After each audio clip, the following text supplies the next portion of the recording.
Hello, everyone. This is We Met Plum here for BPT's mini podcast Extravaganza.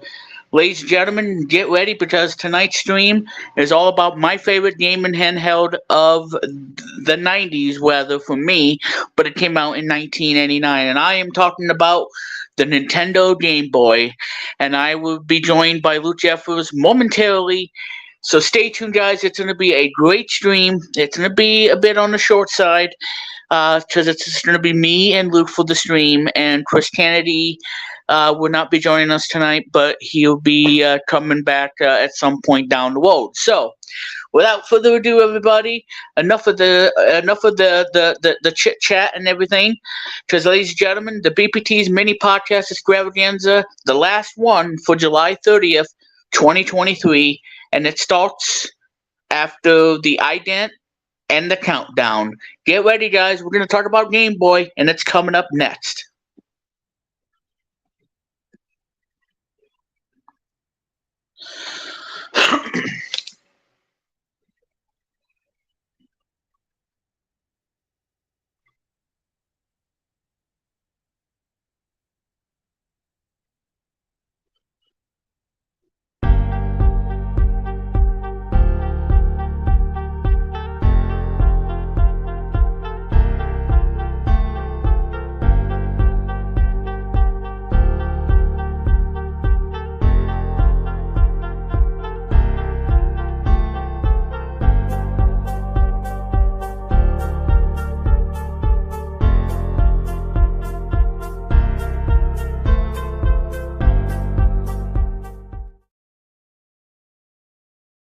All right, guys, we are live, and welcome everyone to BPT's mini podcast extravaganza here on Brandon Plumley Television on Brandon PT2589.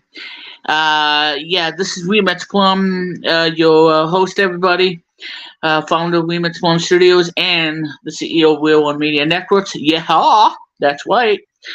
And I forgot to post something on Threads, which you guys can check me out.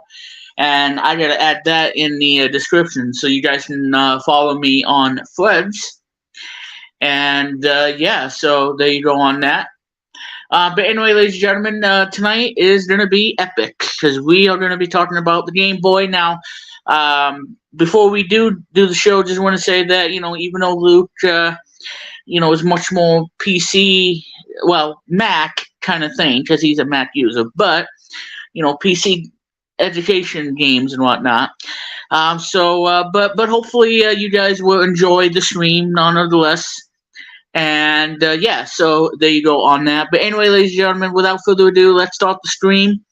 And again, I'm Remix Plum, and joining me for VBT's mini podcast extravaganza for July 30th, 2023, the last one for the month of July. Yeah, I know. Celebrate like it's 1989, okay? And if you lose your flip flops, well, I can't go grab them for you. But anyway, ladies and gentlemen, here's Luke Jeffers, and give him a warm welcome. So, ladies and gentlemen, here's Luke Jeffers. Hello, guys. Well, before we begin this, if I'm like, what is that? Secondly, I just came back from Comic-Con. Here's what I got at Comic-Con recently. Two of them are basically, one are video games. And that is a Wii U game of Splatoon. Love that game. Side the bad features for online multiplayer, transforming the squid, single player story mode. And lastly, it's the PS2 game to celebrate its 50th episode of PS2 Tuesdays, and that will be Namco Museum 50th anniversary of Namco. Nice. In the greatest hits. That's nice. Side bet features these 14 graphic arcade hits. Including Pac-Man, Miss Pac-Man, Gladiator. How do you pronounce this game's name? Sorry. Galaga. Okay. I said that in the all video. Oh well. Galaxian, Dig Dog, which Remix did Dig Dog 2 during his let's say in this game on live stream at one time, Yeah. X Pulp two, if you guys just Dragon Spirit, Dragon Spirit, the New Legend yeah, on the NES. yeah, Boss Cash In, I haven't played the arcade one, but I played the NES one. yeah, Rolling Thunder, Mappy, and Spy Kid. Those are the games. Yeah, Mappy. Yeah. Those are games I got from Comic Con, along the 5 Funko Pops that I got recently. And thirdly, I just want to say, all this jokes he have done, saying, I just don't know what to do with him. I don't know either. We have to ask him about it when we get off stream tonight, because we have some explaining to do. Well, and yeah, lots of explaining. Before we begin this, yeah, what he says about PC and Mac gaming, yes. When I was a kid, growing up, I was basically a PC, and I was playing Clifford's Learn Activities, made the movie storybook, and things like that. They were childhood experiences for me. And finally, my experience with Game Boy, okay? I grew up with, I haven't seen much about Game Boy Advance video, because that's my first experience with Game Boy back in the day. It's all commercial back in the day, because it was like all there. And years later, when I saw Remix, he was like, my first experience with Game Boy, okay? That's my first experience with Game Boy. Now, yeah. And that's how I got to play Steel Force the Game Boy. Years later, my Friday show. So, if you look back carefully, I saw the puzzle, and that is Billy the Kid. I have to solve it as a joke, say, Billy the Pig. And he's like, how dare you, turkey trot? And well, like, man, kazoo for that. Well, speaking of Pig, we're going to be celebrating if Bacon the Pig wins in the upcoming Xbox game coming out in September called Animal Party. Yeah, exactly. But yeah, I made that joke just for you, Billy. Uh-huh. But yeah, it's what to know. And he's probably going to be oinking away in bed because it's almost bedtime for him. Oh God. So he'll be oinking away to sleep. And counting sheep, and Lou will be counting pigs too. Oh God. Oh, it's called Party Animals, not Animal Party, but Party Animals. It's going to be the upcoming game coming out in September. Yeah. And I will let you know how it is when I play it on Xbox Series S. Mm-hmm. Exactly. All right. Forgot my computer glasses with me. They're clean, by the way. And I am actually typing C about the character. Okay. Okay. I'm going to share this to Luke on Messenger. While he's doing that, if it works. Oh. Because that is what the character looks like in the upcoming game on Xbox. He looks really cool, actually. Oh my God, Heavy Metal Dude Pig. Okay. Yep, that's Bacon from Party Animals. Looks like Billy sent us a message while we wait. I think the only thing that's missing is sunglasses. Yeah. That's the only thing missing about Bacon the Pig. Yeah. Yeah. But yeah, he's gonna be one of the characters in the game, and like I said, as soon as I can get an SSD, I'll be recording footage of it, and and have it uploaded to YouTube, wall video footage, and yeah, just to see what you guys think of it. Yeah, yeah, exactly. I think Billy sent us a message on Epic 4, Yeah. Yeah, probably something. I don't know. He's probably dreaming of a candy ball or some M&M donuts. I don't know. Whatever he's thinking in his mind, I have no idea. But anyway, ladies and gentlemen, Chris Kennedy cannot make it to the show tonight. But hopefully he'll be watching the replay version of this when I go off and everything. And yeah, Chris Candy is a cool person, and if you want to support him, check him out on YouTube, and of course check out his album on Spotify, Apple Music, and everything, and give him the love that he needs, and that is Chris Candy Plays His Hits.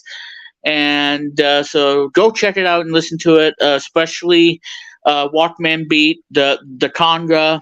I know I probably butchered it. But yeah, I digress. And and a bunch of others. So give it a listen to and check it out. Again, it's called Chris Candy Plays His Hits, and go check it out. Go check it. And I think Billy said he's gonna watch Brad Martin's stream. Okay, well that's up to you, Billy. But do remember, you always subscribe to my YouTube channel, and I want people to enjoy the stuff that I do on YouTube, because I've been doing this for a very long time. Exactly. But yeah, and I enjoyed being here on the YouTube channel and being part of it and whatnot, and doing the stream. So when I'm not too busy at Wheel One, and this is what I want to enjoy doing, and taking the time to do this, and to share some things that I want to talk about. So, but yeah, Billy, I can understand, because I expect respect your opinion and everything, and because like I said, you always subscribe to my YouTube channel, and that's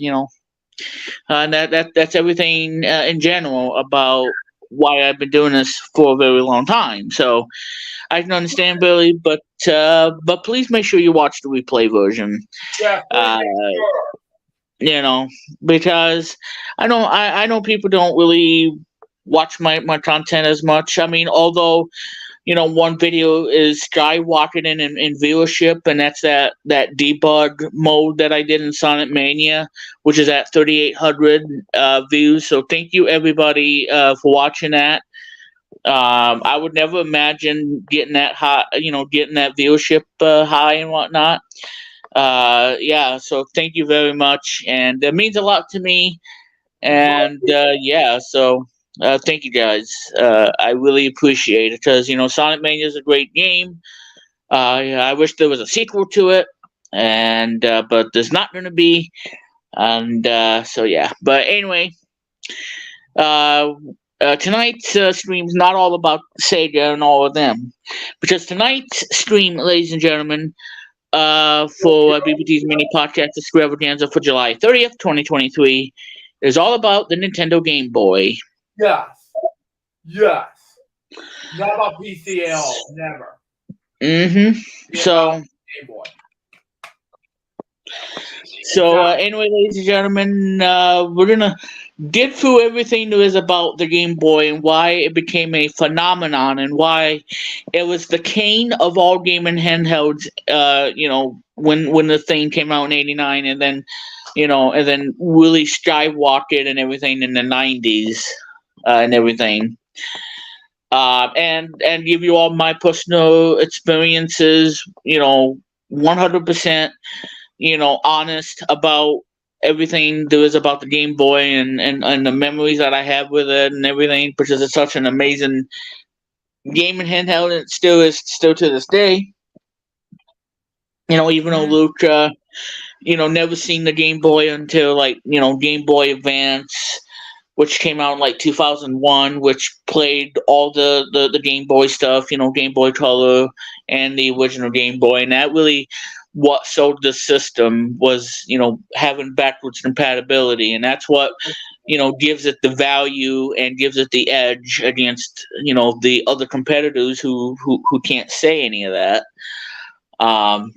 But yeah, I mean, Game Boy kicked butt, and and you can also thank the Nintendo Switch as well, because I have a OLED and Luke has the original, has the just version 2 of the Switch. But yeah, I mean, and if it wasn't for the Game Boy, we probably wouldn't have a Nintendo Switch, kind of like Game Boy 2.0, if you will. Having a 6.5-inch screen and being able play console gaming on a handheld, and it's all thanks to to the Game Boy, taking console gaming with you, and that to me is the selling point of why the Game Boy did extremely well, and why everybody is snagging up the Nintendo Switch still to this day, and why we take handheld gaming for granted. Just people want to be able to play games wherever they want to go while they travel and they and other things, and and to me, I think that's what makes handheld gaming what it is. Sony really tried everything they could with the PSP and everything, and it did well, but like I said, Nintendo just they hit it big time after time, year after year, like Game Boy Advance in 2001 or the Nintendo DS in 2004, and now we have the Nintendo Switch, which combines the best of both, console gaming on television and playing console games on the Switch, and that to me works. And I'm sorry, Billy, I know you disagree with me on this, but I think the Switch, is better than Wii U because I had a Wii U. But the Wii U wasn't really a true portable gaming. I mean, it was almost there, but but with the limitations and everything, you couldn't be able to play games on a handheld. I mean, there's some games you could actually play while you're watching TV and everything, but the Nintendo Switch really is the cream of the crop when it comes to gaming handheld. And again, essentially becoming Game Boy 2.0 minus the Game Boy, and that portable, fun factor of why the Game Boy sold 160 million units. If you combine other Game Boy stuff and back in the day, like the Game Boy Color in '98. Mm-hmm. But anyway, so without further ado, we're at 18 minutes into the stream, so let's go ahead and talk about the Nintendo Game Boy. So hold on to your butts, ladies and gentlemen. Put your seatbelt on. If you got to pee, but like I said, or go to the bathroom. I don't know why I even said pee. It's like, just like playing Wheel of Fortune, like, I'd like to take a pee, and then you'd be like, no, sorry, no peas. You have to wait for a commercial break. Why you on freaking Disney anyway? Yeah, on Toon Disney. Yeah, if it exists and whatnot. Where everything is all made up and it does not exist anymore. So we're sorry about that, but yeah, Toon Disney revival. Anybody? Yeah. So anyway, we'll see. Yeah. That happened. Yeah. Exactly. We'll see. But anywho, part of my childhood anyway. Yeah. So, anywho's, ladies and gentlemen, the Game Boy is an 8-bit, fourth generation handheld game developed and manufactured by Nintendo. It was first released in Japan on April 21st, 1989, and North America later the same year, and in Europe in late 1990. It was designed by the same team that developed the Game & Watch handhelds and several games on the NES, like Metroid, Kid Icarus, and that sort of thing. Yeah. Sato Okada, Gunpei Yokoi were the guys responsible over at Nintendo Research and Development 1. It is Nintendo's second handheld game console and combines features from both the Game & Watch handheld and the NES home system.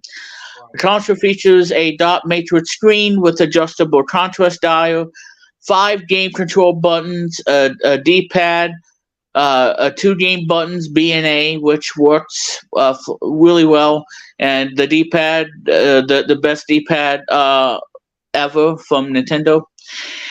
As well as start and select buttons, a single speaker with adjustable volume dial, like its rivals. It uses cartridges as physical media.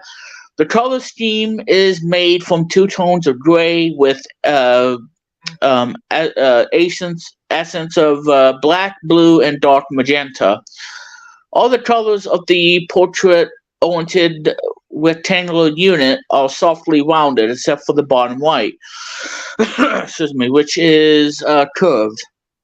At launch, it was either sold as a standalone unit, which you get just the Game Boy and that's it, or the one that I had growing up and whatnot, because I had one Game Boy that I broke because I didn't know any better at the time, and then I had a second Game Boy, and then I learned my lesson. Okay, well, you shouldn't be breaking things.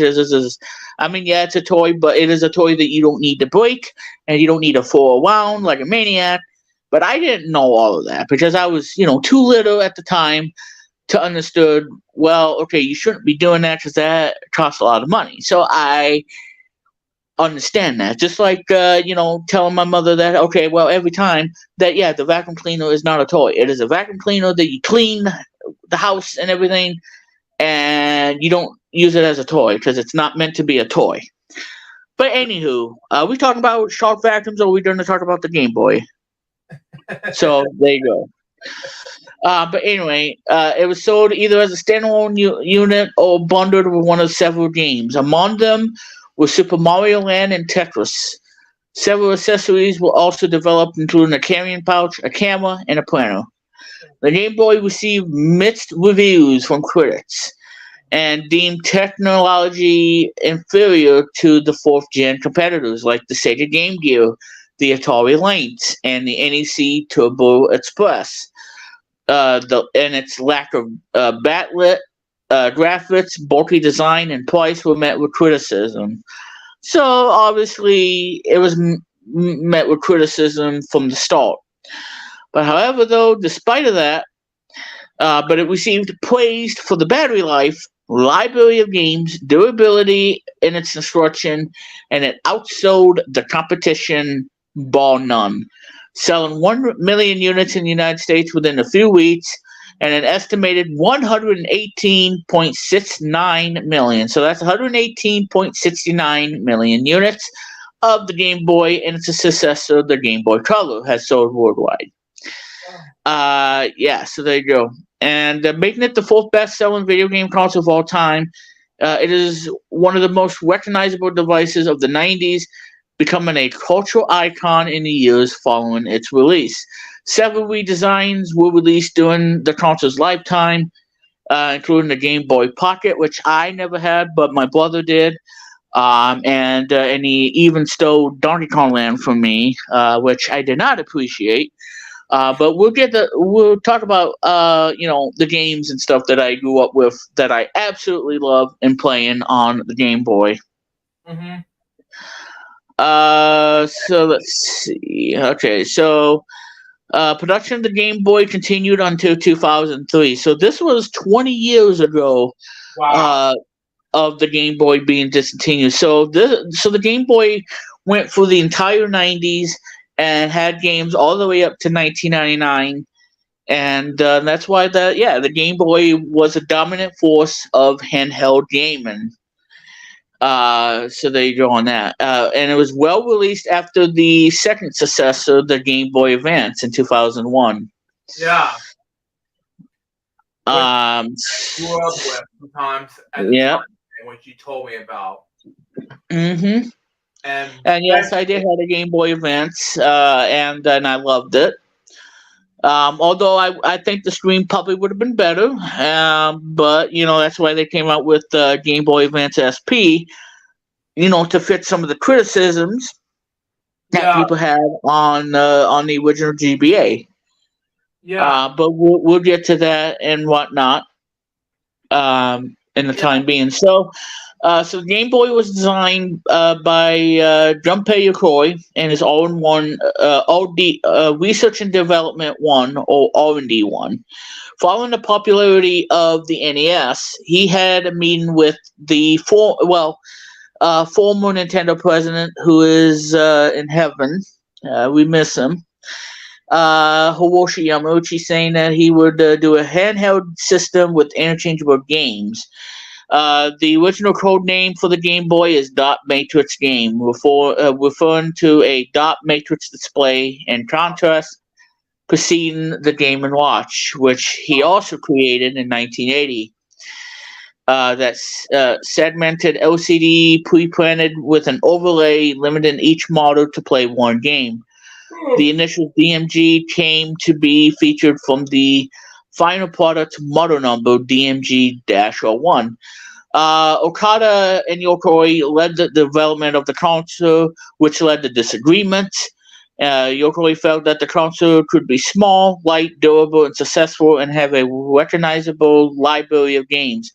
Itoi, who is responsible of the Mother series, also known as Earthbound on here in America,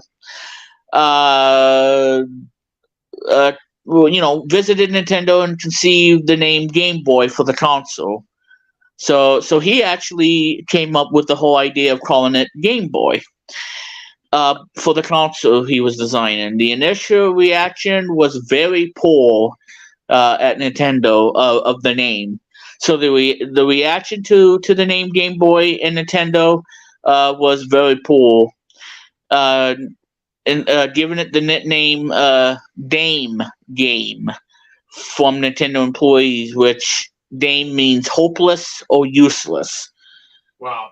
That's what that meant. Game Boy was unveiled as a prototype in 1987, later exhibited at multiple industry trade shows. The device incorporated a key design element from its predecessor, the Game & Watch, the 8-way D-pad, the control pad and whatnot.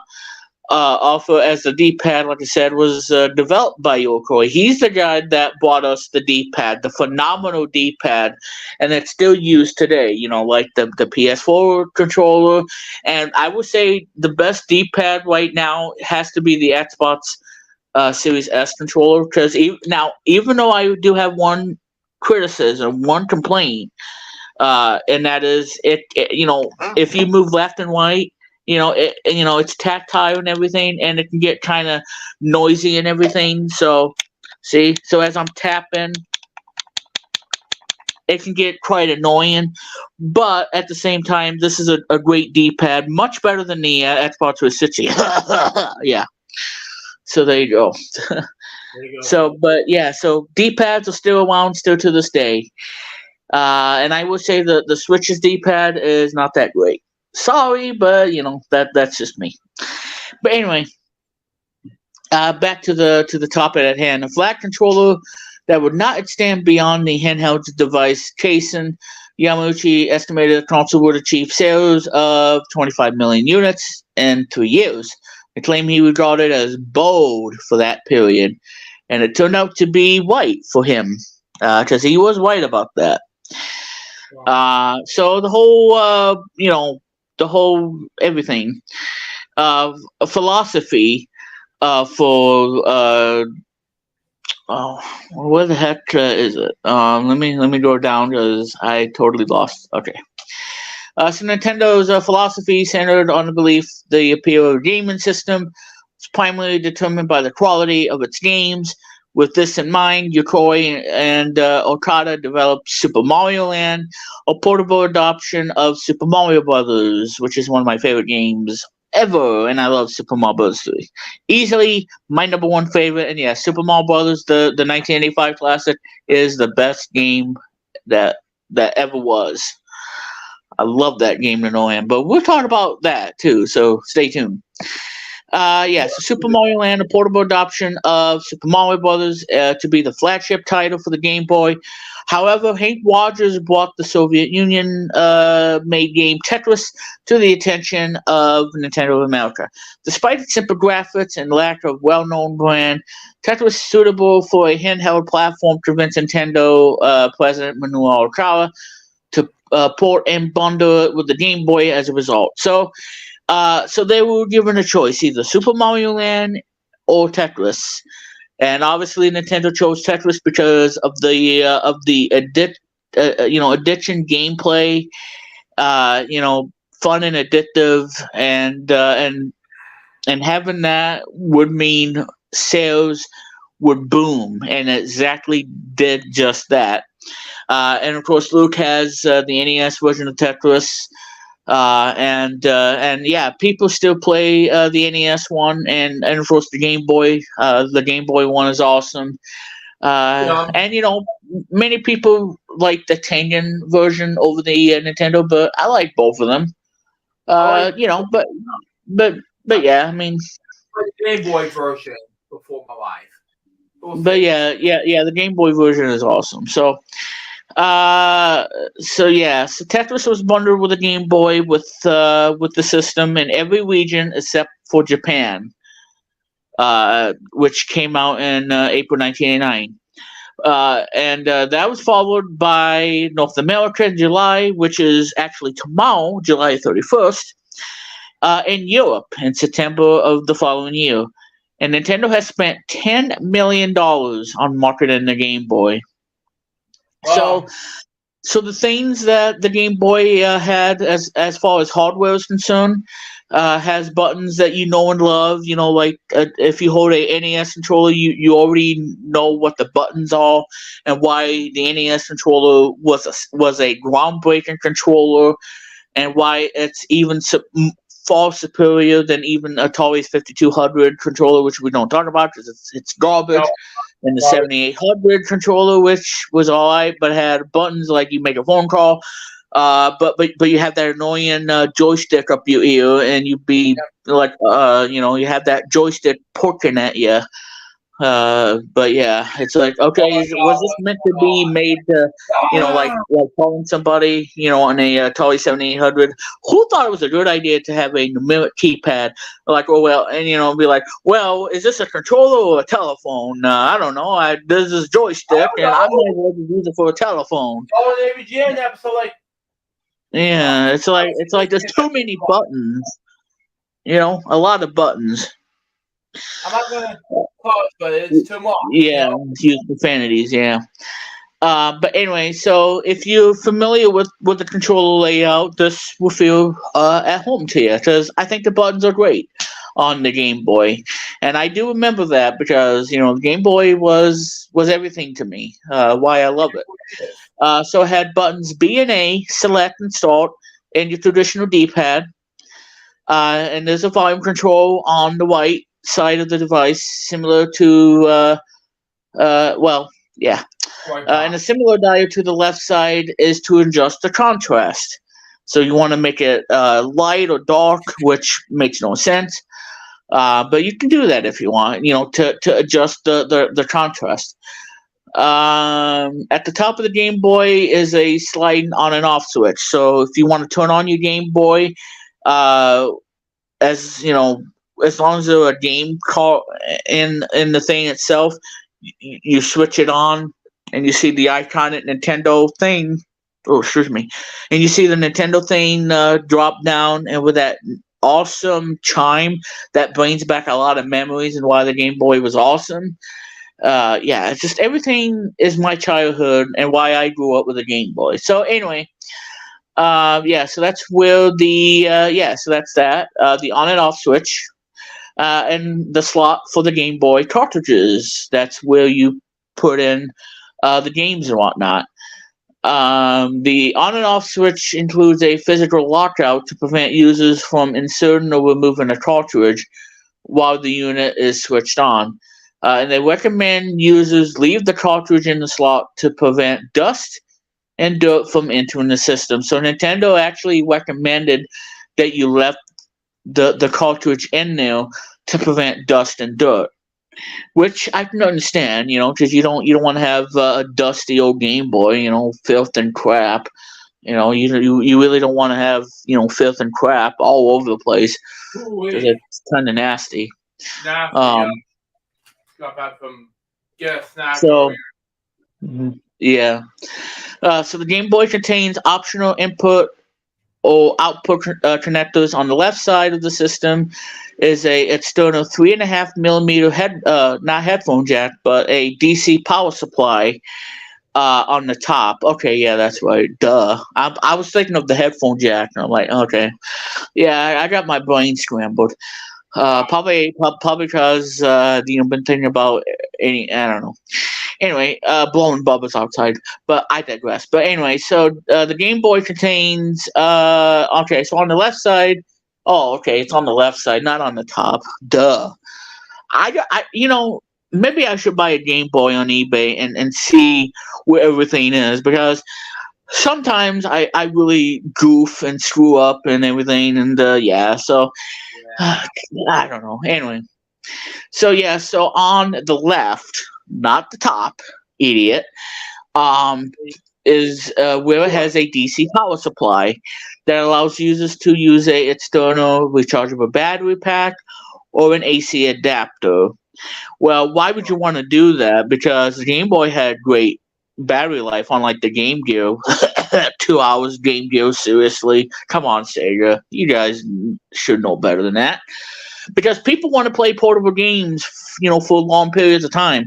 It's just like, oh, I'm going to put in 6 batteries, and then I'm going to get some great gameplay. But guess what? After 1.5 hours, you notice that the blinking light is going to be flashing. I'm like, oh, God, these are 6 brand new batteries. I don't want to keep buying batteries like I'm buying a battery factory, for crying out loud. It Wow. makes no sense. Makes no sense. I know. But anyway, we won't talk about the Game Gear because, yeah, the Game Gear had poor battery life, and it was crappy as it can be, like a snail, and it just wasn't all that great. But anyway, so there you go. Well, the rechargeable battery was actually a nice thing. Especially you don't want to keep buying batteries and batteries and batteries, like you're buying a battery factory and whatnot. Because that's why I have a rechargeable battery on the Xbox Series S controller, so I can just charge, and not have to worry about buying batteries. Buying 2AA alkaline batteries, although they recommend Duracell. But I have the Xbox Recharge Kit, and that way I can game, plug it into the USB-C, charge, and there you go. And within a few hours, it's back to Xbox gaming madness. That's why I like rechargeable. More rechargeable, better than it was from the past with the whole entire thing.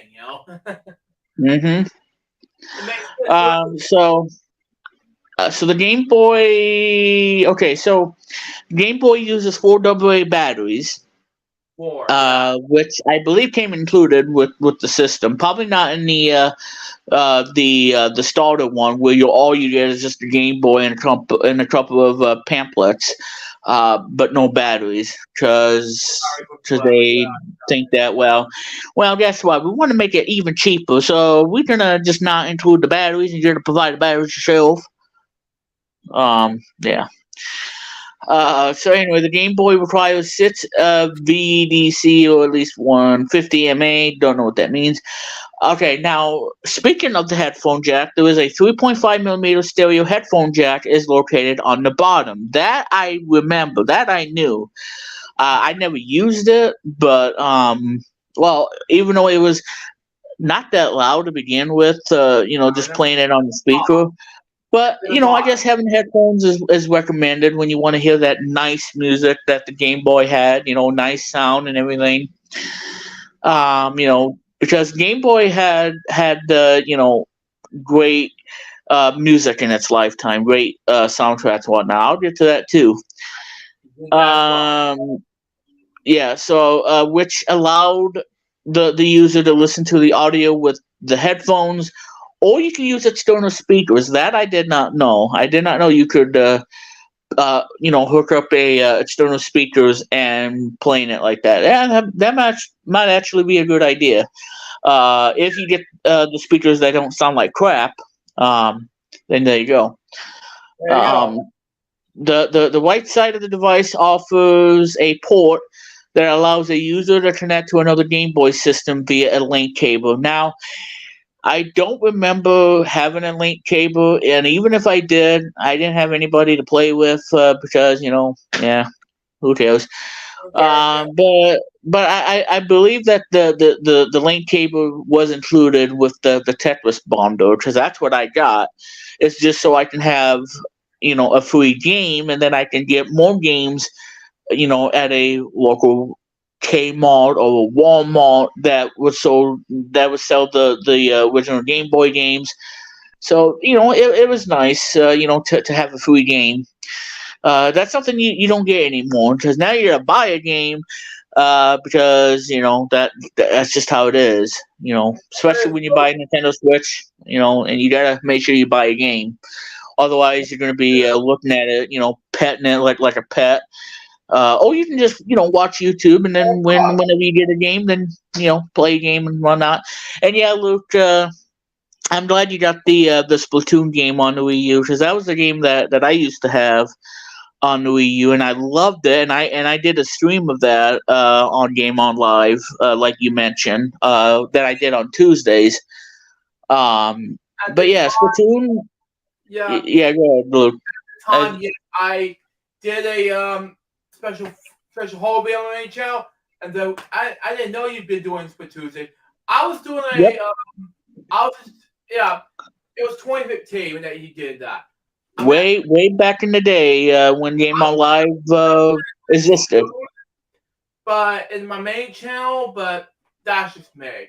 Probably the fourth series of Tuesday series I'm planning on doing soon.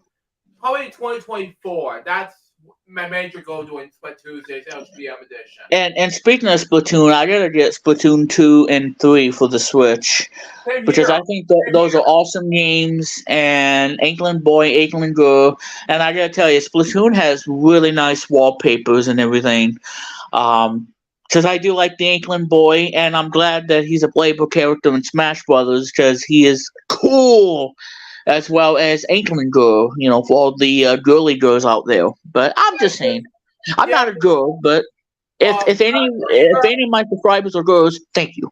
Yeah, because Anyway, I'm just when I got Splatoon for the Wii U, I'm thinking to the Comic Con people, thinking what that game was amazing. I yeah, never and it is. yet to thinking the boy or and the Yeah, Inkling Boy or girl. Yep. so those amiibos I have to get so bad, Yeah. Wii U, that was basically it.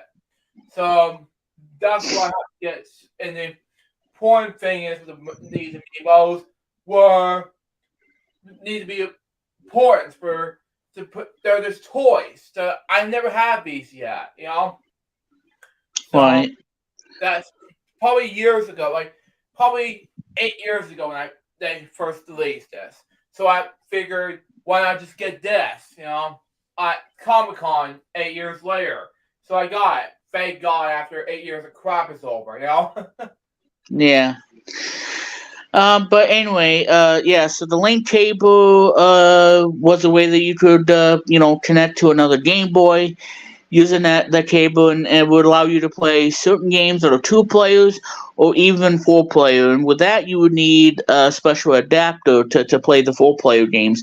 But the game link was all about two player fun.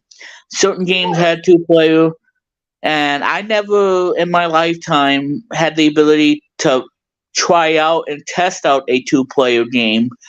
Like Tetris, for example, that had a really cool two-player version.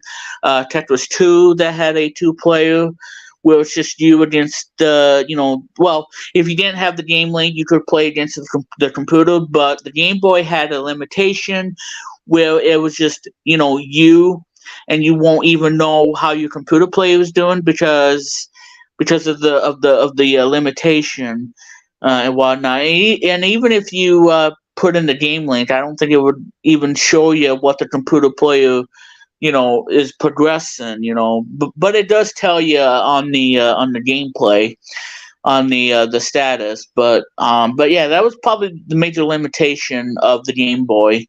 Yeah, Was that, and I think Tetris 2 kind of falls flat when it comes to the whole CPU thing. That's why the one on the NES has a really fun computer player, two-player CPU, and it makes it for a really intense and really fun game. And it's really cool at the same time.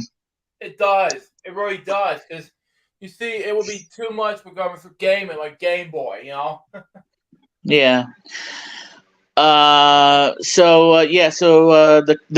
link cable provided both users playing games that support connecting to each other, using only the same copies of the game. So if you wanted to play two player, that person would have to have the same game that you have, and not vice versa. So you both had to have a copy of the game in order to do this. Yeah. Which Exactly. which was the reality. Reality, not the fake. Yeah. Now I know you're not gonna like this, Luke, but I have to mention this. The Pokemon games, however, are notable exception as they can connect to each other between different generations. The port can also be used to connect a Game Boy printer. The link cable was originally designed for players to play head-to-head two-player games, such as Tetris. But however, Tajiri later used the cable link technology as a method in communication and networking in the popular Pokemon video game series. So, yes, look, I had to say Pokemon, but that was one of the things too about the Game Boy. Jesus. Yeah. Ah. Yeah, I know. But anyway, so now we're gonna get to talk about the Play It Loud. Now, I in my lifetime when I had a Game Boy, I don't know how many colors they had, but I had at least two. Oh my God, I'm hearing messages.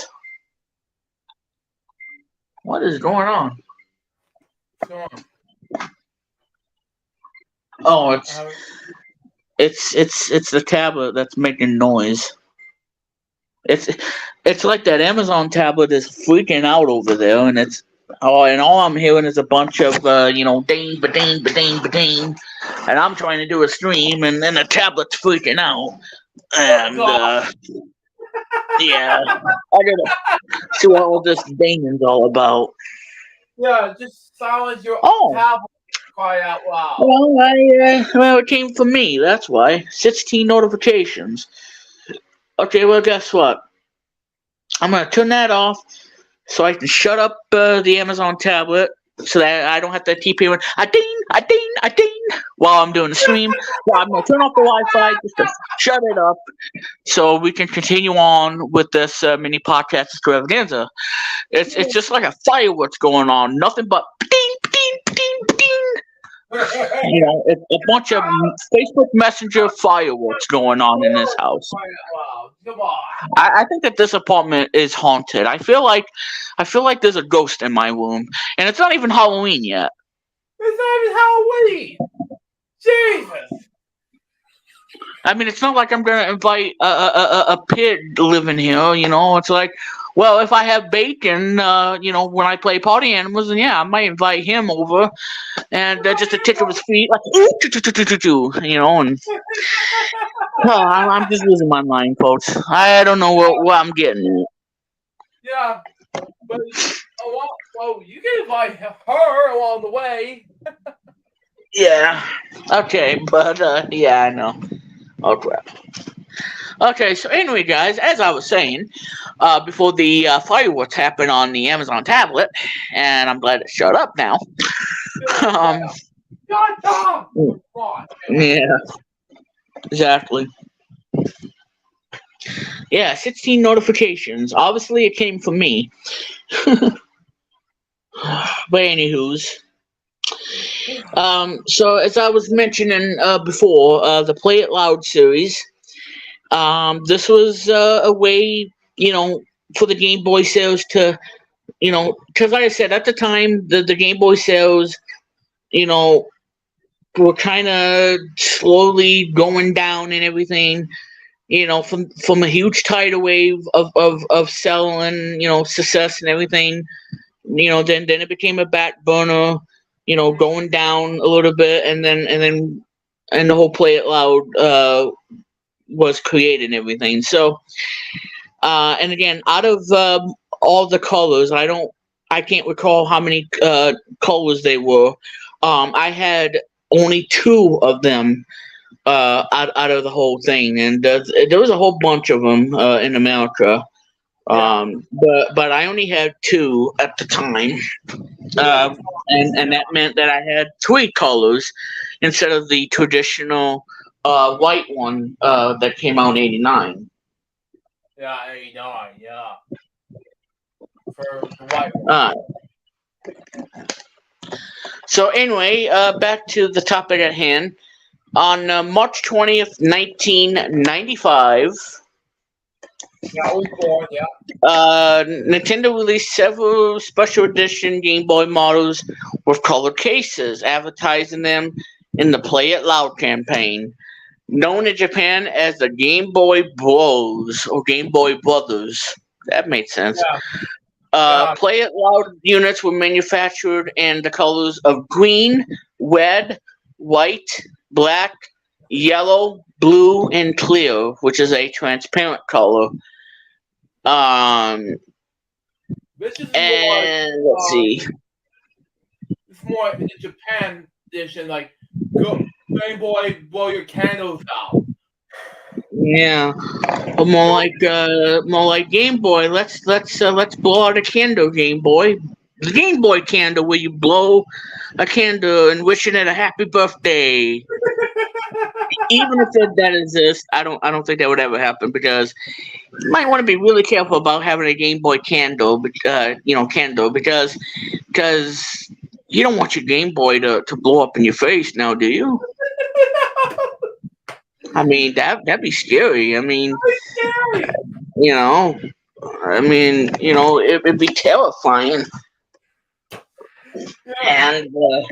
and all that other stuff. I don't know what I was doing, but Yeah. Let's see. So it's also called X-Way in the United Kingdom. Most common are the yellow, red, clear, and black. Green is fairly scarce, but blue and white were the rarest. Blue was a Europe and Japan only release. UK Toys R Us stores also getting its exclusive edition. The white remains the rarest out of all the Playboy. Oh my God, not Playboy, you idiot. The Play It Loud colors. I don't know. It just slipped out of my tongue, and I meant to say the Play It Loud instead of the other nasty word, which is going to be banned from this stream from now on, and future streams as well. Sorry, YouTube. Please don't take me down. Anyway, yeah. So the white remains the rarest out of all the Play It Loud, not the one that I slipped the tongue. A rare limited edition Manchester United Game Boy is red, with the logos and teams and all that other stuff. It was released simultaneously with the Play It Loud handhelds in the United Kingdom. The screens also have a darker border than the original Game Boy, so that I do remember as well. But again, out of all of them, I only had two. Out of everything that they said, I think the one I probably wanted, and I'm too bad I didn't get it, but somebody else did, is the transparent one, the clear, which has the guts of the Game Boy inside, the hardware. That was really cool, and I wished I had that because that was a really cool transparent. But I believe that was only in North America, and I don't think anybody else got it. But yeah, so it's cool. Yeah, Sure. and I'm looking at it right now, and this is the Game Boy Transparent. Uh-huh. Um, it's really cool. The BNA buttons, and yeah, and I really wanted that, but again, I never had that color because the only colors I had of the Play It Loud series was red and green. Those were the only colors I had, and of course the one from '89. But yeah, the transparent is really cool. Again, I never owned it, and it sucks, but hey, well, what can you do about it? Because I like red, obviously. So, duh. Yeah, Um, especially and everything else from colors, green. You know. so the techno specs of the thing is approximately 90 millimeters, by 148 millimeters by 32. And it's about 220 grams. That's how much it weighed. The screen has a 2.6-inch reflective STN, or super twisted pneumatic, with Yeah. a liquid crystal display, or LCD. Vertical blade duration, that's approximately 1.1 milliseconds. Okay. The display size for the original was 47 millimeters by 43. The Game Boy Pocket, which came out in '96, Mm-hmm. had a 48 millimeter by 44. And it can support frame rate up to 59.7 frames per second, as the NES, Super Nintendo, and all of them had 60 frames. But then you didn't see that. But anyway. But the frame rate was 59.72 for the Game Boy. Yeah. And it used 4 AA batteries for the thing. And you would get 15 hours of gameplay on 4 AA batteries. Much better than the 2 hours, huh, Sega? Yeah. Yeah, Well, I'm looking at you, Sega. Because I had a Game Gear, and I didn't play it as much as I did with the Game Boy. Because the Game Boy had better battery life, great selection of games, and just everything about it what made the system sell for me. I didn't, and I must be totally honest with you guys. I didn't have as much Game Gear games as I would wanted, because I grew up with the Game Boy, and I much rather play games on that and buy games for it instead. But I did have some Game Gear games. I had Super Columns that came out in '95. And then later on, from the late '90s into the new Y2K thing, I had 2 more games to bump up to 3, and that was all I had was 3 Game Gear games, and I never had any other ever since. That was Pac-Man and Sonic the Hedgehog 2, on the Game Gear, and that was bought at a local department store, which is no longer in business, and it was closed and it's still closed after 21 years. I remember Uh, it very well. I grew up hmm ever since I was in the Savannah store, and in the early 2000s. Before Yeah, and then it filed for bankruptcy in 2002, and closing the remaining 327 stores. And it was pretty sad, because I used to go there all the time. My mother likes it, and apparently it's coming back, but we haven't heard anything about it. But I don't think it should come back because of Amazon being the big powerhouse, and but like I said, I mean, back then it was great. But what store's but coming back? unfortunately, it was just too much, and they kept losing money, and yeah, they had to close their doors for good in 2002. So that happened, 21 years ago, like I said. Yeah, same thing with So, kid growing up with me. It closed down in 2006. I grew up with me at play ever since the early 2000s, and it closed out.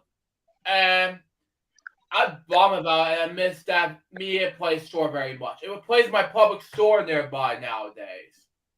Uh I mean, what huh. store you about? And for closed out 2002. So the CPU on this thing had a custom 8-bit Sharp LO35902 based on a modified 8080 NZ80 at 4.19 megahertz. Okay. The memory had 64 kilobytes of address space. That includes 8 kilobytes of built-in working RAM, up to 16 8KB switchable working RAM of the game cartridge that would go for a maximum of 128 kilobytes, which may be battery back to hold save games. So some games had that, so you could save a game, like Legend of Zelda and all of them. But there you go on that. There The you go. resolution is 160 by 144, and that's good for 10 by 9 aspect ratio. So it's a bit a square kind of thing. Okay. The colors were 2-bit, 4 shades of gray, light to very dark olive green. That's why people were complaining about the screen on the original Game Boy. It was green as it can be.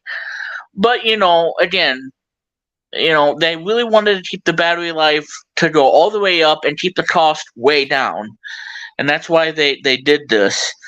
So all you gamers out there who are poo pooing back in the day, well, guess what? The Nintendo Game Boy kicked butt in the 90s, and that's because it had great library of games, okay? And if you don't have the great library of software, then the handheld is doomed to fail.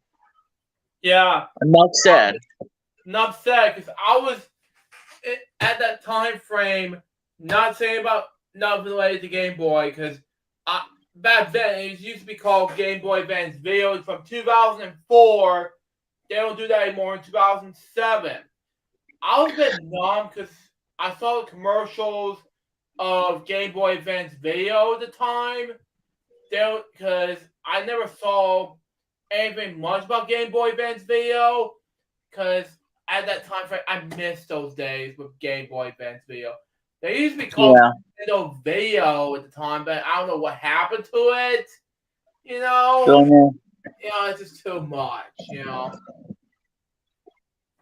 And yeah, the Game Boy Video was only compatible with GBA and GBA SP, and probably the Game Boy Micro. But if you had a Game Boy player on the Nintendo GameCube, that you could not do because they didn't want you to, record video and whatnot on a DVD recorder, and they didn't want you to do that because it was copy protected, and that's why it is not compatible with the Game Boy Player, but it is compatible with the Game Boy Advance and Game Boy Advance SP because the SP had a much better screen and whatnot, and yeah, and the ability, back then, the technology and the idea of having a TV show fit into a Game Boy Advance cartridge was pretty revolutionary until when Apple, really came out with, the ability to buy TV shows and watch it on a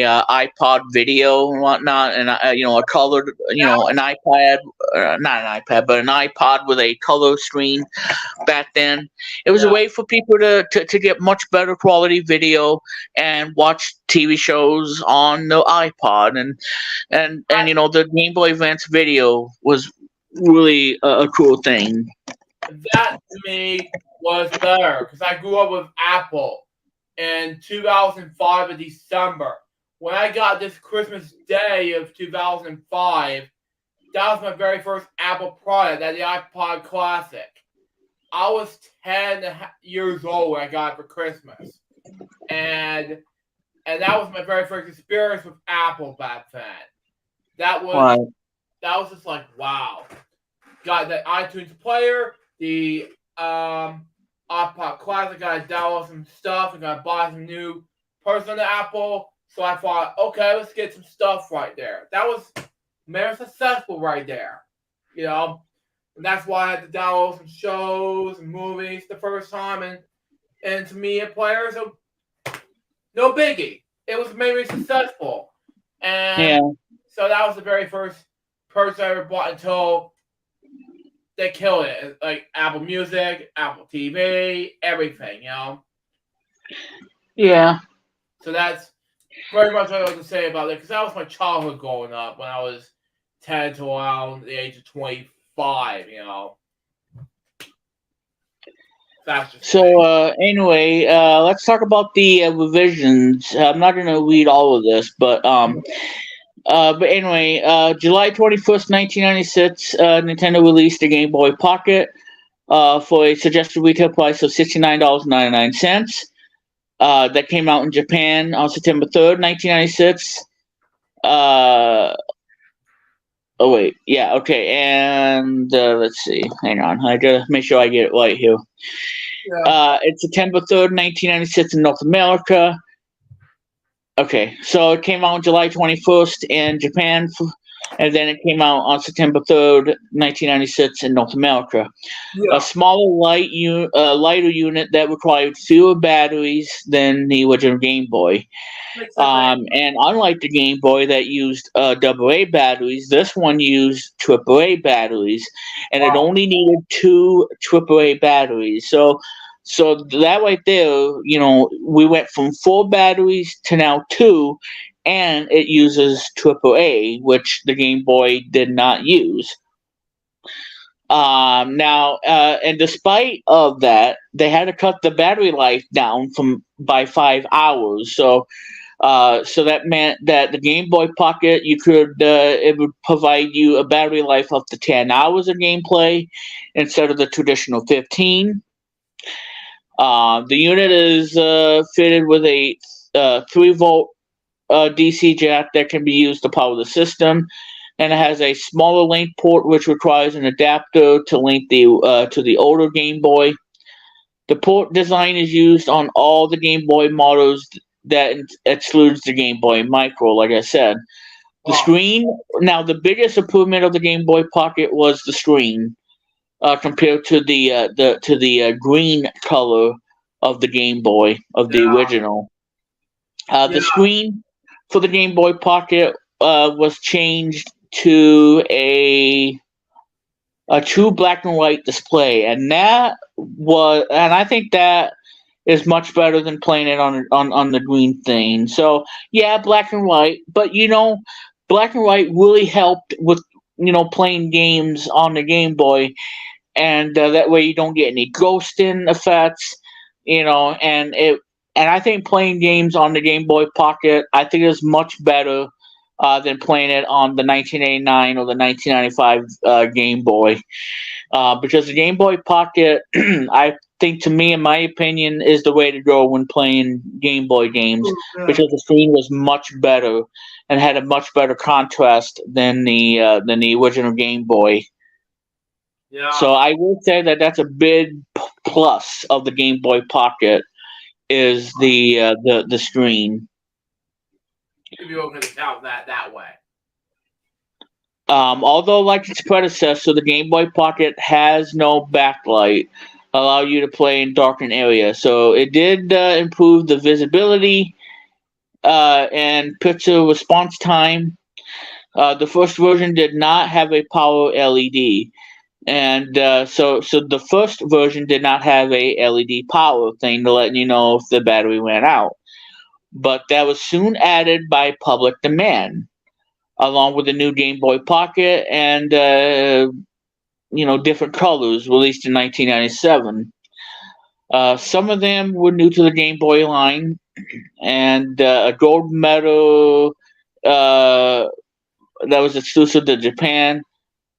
So there you go on that. The Game Boy Pocket, by re-releasing older Game Boy games, it was not a new software platform, and so even though the Game Boy Pocket was totally new in 1996, well, the Game Boy Pocket, well, it was really meant to be, it wasn't a new software platform. So the Game Boy Pocket had nothing to do with that, because the Game Boy Pocket was just simply a smaller, much better, screen and everything. And so what that really meant is that, yeah, the Game Boy Pocket was not a totally new software platform. Because you thought that, there's going to be a game on that was only playable on the Game Boy Pocket. No, strictly what it is it's just it played all the Game Boy games, and it's just, even though it said Game Boy Pocket, it plays every Game Boy game out there. Yeah. So, but yeah, so even if you had a Game Boy Pocket, it would play every Game Boy game imaginable. So and we wouldn't have a new a software platform until Game Boy Color that came out in '98. So the Game Boy Light was released on April 14th, 1998, and it was only available in Japan. So us Americans got screwed by not having a backlight. But Japan has the Game Boy Light. Yeah. And it was priced at 6,800 yen. I don't know what it converts to, but I don't know. The Game Boy Light is bigger than the Game Boy Pocket and has a backlight, and whatnot, and it used 2 AA batteries, and it gave it 12 hours of gameplay. And 20, well, okay, so 12 with the light being on, and 20 if you turn it off. Okay, so that makes sense. So we won't talk about the Game Boy Light, because that didn't come out in America. I wished it did, because we wanted a backlight Game Boy, but obviously the price would have been too high on that. So that's pretty much the history of the Game Boy. From the development to the hardware to the play it loud, not that play be kind of crap that slipped out of my tongue, to the specs, to the revisions. So now we're going to talk about the games. This is the most exciting part. I get to talk about this on the stream. Yay! Yay! And so what you're talking about is $483.07. That's how much it was in the U.S. Wow. Yeah, we couldn't afford that now, can we? Now, yeah. Mm. So anyway, so the Game Boy was released with 6 launch titles. So we only had 5 in America, and 4 in Japan, and 4 in Europe. So out of the launch titles, we had, like I said, there's a whole bunch of them too. So we're going to look at the, let's see, the launch titles. Okay. No, I don't want to look at that. Where is it? Where is it? Where are you? Scooby-Doo! Where are you? I know, right? I'm joking. Well, I don't remember the top of my head of the Game Boy launch, but I do know some. So let me go surfing. Not surfing the waves, but that's kind of dangerous. Dangerous. Exactly. I was like that joke. My boring joke sir, 10th episode, Santa Claus coming to town. Santa is only here months from now. Jeez. and the man just said, "Oh, you should not put this man. It's dangerous." And then, dangerous. That inspired me to do that. But anyway, these jokes when you say dangerous, and I'm like, dangerous. Michael Jackson joke, anyway. That meme, by the way, came up with. Anyway. if Washington having Michael Jackson, I think Mr. Jeffers has completely lost it on tonight's BPTs mini podcast stream. And yeah, so if we can find the real Luke Jeffers, Let's see if we can try to find them. By the end of the Trying to stream. walk around and thinking with something, you suddenly messed me up. Really? Seriously? Okay, so anywho's, the Game Boy had 5 launch titles. Okay, so that was probably less than what NES had, which had 18. So anyway, the games for the Game Boy that came out in '89, and like I said, there was some games and there was some other games that were released in '89, but wasn't really a launch title, but it did came out in '89. So the games that were in the launch title consist of the following: Alleyway, Baseball, Super Mario Land, Tennis, and Tetris. Those were the only games that we had here in America. Now, Alleyway, for those of you who don't know, is a breakout style game. If you remember the breakout game from 1976, or you remember Arkanoid in the arcades and then on the NES. Alleyway is a really cool game on the Game Boy. It was really awesome. And the idea of the game is, you're this paddle and you destroy bricks. That's the main focus of the game. It's like a breakout style game, and it requires the player to break all the blocks without allowing the ball to go below the paddle. So that's a similar classic gameplay. Um, and that Mario.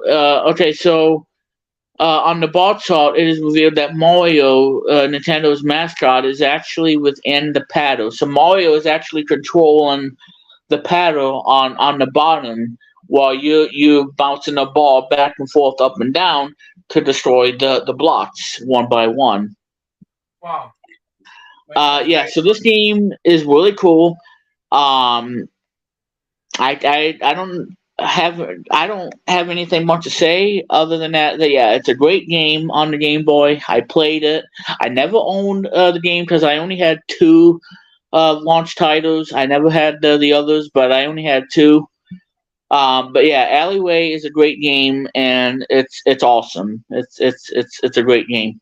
So baseball, it's a traditional baseball game. If you played the NES one, this feels right at home to you. Now I'm going to talk about the 2 games that I did have. Now tennis is a standard tennis game. You know, bouncing back and forth like a ping pong, and then hopefully you don't fall asleep and try to beat the player and whatnot. Blah blah blah. But yeah, so now the 2 that I want to talk about the most is Super Mario Land and Tetris. Super Mario Land, as you guys know, really started the series, and Mario made his first appearance on the Nintendo Game Boy. And why I think having a Mario game on a handheld platform made sense, and why I still think it's awesome, and my regards and everything. Super Mario Land is easily one of the best launch titles on the Game Boy when it came out in 1989. This is a game that I can sit here and talk for talk for hours upon end, but we simply don't want to do that. But I'm gonna just keep it short and sweet. That this is the best game on the Game Boy, and even if you don't care for the game as much, well, hear me out. This game really had something going for that sparkle, and having a Mario platformer, because we all played Super Mario Brothers in our lifetime on the NES. It was great and fun, playing it millions and millions of times, and just enjoying the gameplay of it, the controls and everything. And we really wanted a Mario game to be on a handheld. Like, imagine if we could play a Mario game on the go and being able to have that platform action fun and play it on the go. And that's where this game comes along. Super Mario Land is an awesome game. You got 4 worlds to explore, with a different theme and everything. The music in the game is incredible by Hip Tanaka, who is responsible for video games like Kid Icarus, uh, uh, Oh. what is it? Metroid, Gumshoe, and Dr. Mario, and of course Tetris, both the NES and Game Boy versions as well. And he has provided some of the best music in the game, and it also has one of the best ending music as well. And although it's catchy, it never gets old, and it doesn't feel like that the song gets too tiring in a way, and it makes it for such a epic ending music just to listen to when you get to the ending credits and everything, the staff credits. But that's where the game shines is the music and the sound, obviously. But I think the thing that most gamers are going to complain about of this game, and me included, well, it would have to be that the game is really short, and it only has about 12 levels compared to 32. If you combine, 8 times 4, you would get that much, 32 levels. But this one only has 12. So the game is kind of short in a way, and I don't mind that. But I would really want to have a lengthy game. I mean, obviously, Game Boy was portable, meant to be portable and whatnot. And I can understand, being a short game and everything. But it would have been nice, if the game was a bit longer, because, enjoy the game and whatnot. So the game is quite short, but still fun at the same time. And I think the other thing, too, is that the controls, they're not as tight as responsive as you would get in Super Mario Brothers 1 and Super Mario Brothers 3 and whatnot. So the controls are a bit stiff, and the momentum goes kind of haywire, and you really got to be careful of your jumps so you don't accidentally fall down into the pits. And that way, and you really have to control your how to time your jumps and control them, because it does get stiff from time to time. So especially, you're gonna keep on hitting the spikes and everything, which can be a common pain, for you to really go through. But at the same time, you have to get used to the controls. It's not as smooth and tight as you would get in the NES. Yeah. But besides of all of that, of those two issues, I still think Super Mario Land is easily the best launch Game Boy launch title there is on the Game Boy. Because this game still holds up 34 years, well, 33 now, but 34 tomorrow. And it still holds up to one of the best games on the Game Boy, and I love the game so much, and it's definitely going to be in a Hall of Fame for sure for me, because this is how much I adore the game and why I love it so much, and why I still think it's an awesome game. So Super Mario Land is one of my absolute favorite games on the Game Boy, and now I can understand the game was supposed to be a launch title that was supposed to be a pack-in game, but it only sold 18 million copies. Now I'm not saying that the game did horrible, because it did not. Because 18 million copies, you knew that game was a tremendous success. Mm-hmm. Probably not as much had it not been for this game that sold 30 million. And no, we're not talking 9,000 million, but we're talking about 30 million of this game. So I can understand, including Tetris instead of Super Mario Land, because the Game Boy needed to sell big, and boy, it did. It sold like hotcakes. Speaking of hotcakes, I gotta charge my phone because this phone's gonna die pretty soon, and it's gonna be in outer space somewhere while I'm gonna charge the phone and everything. Oh God, no. And yeah, Real quick, while we're doing this, from planet Mars or Jupiter to those locations, like for example, yours and Smosh, things like that. You're gonna mess with me? Yeah, exactly. But anywho. Tell me, buddy. Oh, I know. I don't know what I would do. unplug this. Exactly. Alright. So that's kind of bothering me. Alright. Yeah, everyone for made me feel like I'm. Last Tuesday I got like a membership on the main channel because, and not my second channel necessarily, because my main channel had as of 14 a.m. Eastern Standard Time. I agreed to go be a membership. So thank you for all for being part of the membership of the main channel. That was even the best part about it. But anyway. Yeah. So anyway, I gotta pull the stuff away so I can make room for this bed. Because I gotta charge my phone. You gotta charge your phone, and especially So the battery don't die on me your stuff like while I'm streaming. So that would be bad. you gotta just go while you're streaming. Yeah, it'd be terrible. Yeah. Otherwise, I would disappear from everybody. Yeah, that might be like, oh my god, we're gonna do a rematch. Is it gonna disappear on us, or Yeah. or we lost some, or we're gonna lose some or something? I don't know. Yeah. Just make sure I don't sit on my keyboard. That'd be bad. That'd be terrifying. Yeah. Yeah, and there's Bacon. Hi, Bacon. Okay. So anyway. Yeah, I know. What am I gonna do with you, buddy? I have no idea. We might have to ask Santa Claus. I have no idea. Mom for now. Mom for If now. only. If only. But anyway, so back on topic. I'm gonna put this on PowerPoint mode.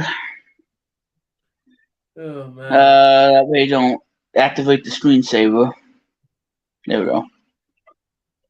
Wait a minute.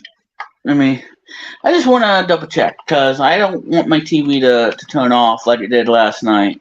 Still upset about that, but I'll have to let it slide, I guess. Yeah, I'll be letting you let it slide. Yeah. At least. But anyway, so back on the topic. Tetris, as you guys know, it's a very popular game. And we had to wait till 1989 to get the game, and all this was explained in the 2023 Apple TV Plus movie that if you guys haven't seen yet, you should because it's really great. And I won't spoil it for you, but yeah, you need to check it out. It's an all-rated film, so you understand that it has some F-bombs and all that other stuff. So just make sure you realize that. Anyway, so Tetris was a phenomenon, and then after the quotes and everything about the game, Nintendo went ahead and started developing the NES version of Tetris, like as Luke has with him and whatnot. Tetris. On the Game Boy was a no-brainer to the Game Boy, to help drive the sales of the Game Boy and make it what it is today, and that sort of thing. And so that's what really, put the icing on the cake, if you will. Yeah, exactly. So Tetris is obviously a game that, needs no introduction. This is a extremely solid Game Boy game that if you haven't played Tetris before, then it's very simple. You got falling blocks. You just gotta make sure you find a space where you want to put the block, and that way you can clear the line and get the highest score possible. So and one of the best piece to look out is that straight line. Because when the straight line comes, then you know that you have an opportunity to clear a line, and sometimes it can be very useful, but at some points it can get to the point where where they force you and whatnot, and to the point that if you can't use it and you're getting stuck to the top, then yeah, it can really screw you up within minutes. So, like I said, it can be a good thing for the straight line and whatnot, to get a high score, or it can really mess you up and get you, to the top and getting a game over. Mhm. So, but yeah, so Tetris on the Game Boy is where the Game Boy shines and everything. So the game has two modes, like the NES version. And the music's quite different in the Game Boy version than it is on the NES. The NES had three. One being Dance of the Sugar Plum Fairy, which is kind of a Nutcracker feel, and then the one that Luke likes is the second music. Music two, has that aggressive kind of music and whatnot. It I was probably really heavy metal music, by the way. forget. Yeah. And then my personal favorite out of the whole three would be Music 3, which is the one that I use a lot when I play the NES Tetris, because it reminds me of somebody, uh, you know, that I love nearly to death and whatnot. And I can't believe her birthday. She's if she would have been here, this would have been her 90th birthday this year Wow. in November. Yeah. Um, but yeah, so this song has a special place for me in my heart, and Oh, why and I love the music. Fire Up remix, but Chris was here. Oh, he is. Yeah. Well, uh,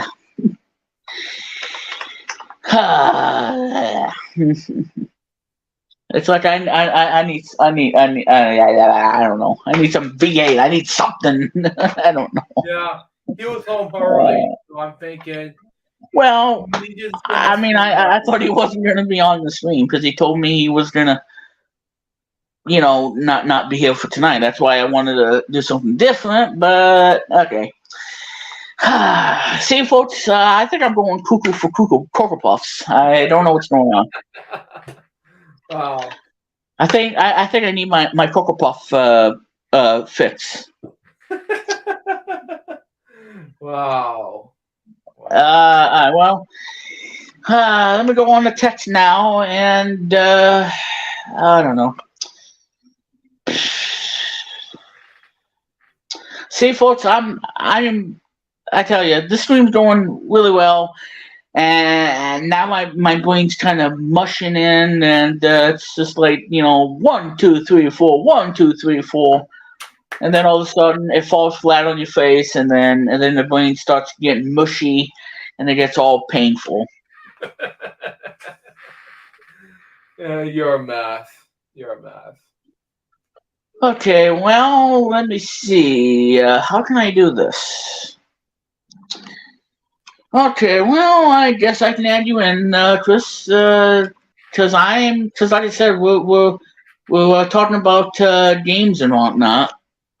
Um, so let me see if I can do this. No, I can't.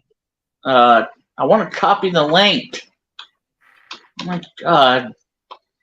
Well, then I gotta open up a new tab and open up StreamYard so I can add the link. So bear with me, folks. We'll talk about games and whatnot. Because I do want to talk about some games, my personal childhood and the games I play and I grew up and all that other stuff. And as Luke mentioned, he grew up with the GBA and GBA video, which I have seen at Walmart back in the day. But yeah, I never owned one, and I wished I did because I wanted Sonic X. But yeah, there you go. There you go. And there was also Game Boy Advance Video that also had movies as well, like Shrek and all of them. As a kid, but I figured why not just show up at the Game Boy Advance video again? But I couldn't. But Apple saved me, when I was 10 years old, That was it. Okay, well, there you go, Chris. There you go. There you go, Chris. I gotta pardon my quote. Anyway, Yeah. Grab it. so while we wait for Retro Media Vision himself, so Tetris, again, Music 3 is the one that I choose the most because it just has that nice soft thing, and I tell you, it's what makes the game, for me, to have that special place in my heart, playing it, every day and every time and all that other stuff. That's why I chose Music 3 for that reason. Yeah. So anyway, ladies and gentlemen, we're gonna welcome Chris Candy into the stream. Even though So anyway, let's welcome him into the stream for tonight. Hi, Remix. Hey, I want to thank you so much. I want to apologize. I came from my friend's place. We went to the beach, first of all, in New Jersey. So, and I came back early than expected because she had to be back. They had to be back early home, and I didn't know about it. So I thought we were going to stay much later.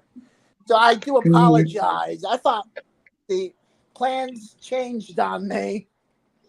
Yeah, it happens. So I want to thank you for having me on the stream at last minute, Remix. Yeah, because I am going over the games. Gotcha. So, but yeah, so we talked a lot on the on the stream. Well, for me at least, going over the history, the development, the revisions, and and now we're getting into and we talked about the launch titles, and now we're talking about the games and stuff. So that's where we are at this point. Makes sense to anybody. And I'm charging my phone while we're doing this because I'm at low battery, and if I don't charge it, the phone's gonna go bye bye, and it's gonna turn off, and we'll be in some planet somewhere, and I'm gonna be Oh God! I don't know. Oh no! I'll be in Mars. Yeah, somewhere like that. Yeah, I'm gonna be in Mars. While we're doing this stream, wherever. If you're wondering. Mm-hmm. Mercury. Exactly. So. Yeah. So anyway, Music 3 is what I choose in the NES Tetris because I love it. So the NES Tetris lacks 2 players because they wanted the game out and whatnot, and that's why people like the Tengen one because it had 2-player and had all this other great stuff. But like I said, despite of all that, the NES version would sell 5 million copies, and the Game Boy version would sell 30 million, and that was thanks to bundling it with the Game Boy, and that's what I had out of the 2. There was a starter one which gives you the handheld system, and the one that you get everything, the Tetris bundle, and that's the one that I have, and I love the original packaging. That's what's great about it is looking at the iconic bot salt for this. Yeah. Really, really cool, and I love it. But there you go. So that's the NES side. The Game Boy side, it was by Bulletproof Software, and that's why many people like the Game Boy version because it was by Bulletproof Software. But yeah, and unlike the NES version, the Game Boy version was the first of its kind to have a title screen theme. The NES was supposed to have the title theme, but it was scrapped, and it was supposed to be that one that would play in the title screen, but they got rid of that at the last second, so they scrapped it. So in the Game Boy version, it has the Tetris theme music in the title screen. Yes. Do you know why they got that one in the NES version, the title screen theme? Well, like I said, it was I don't remember, but like I said, it was silent. Yeah. But apparently it was supposed to have a theme song and whatnot, but it's not in the game. It would have been nice because I do like the title screen song, Ooh.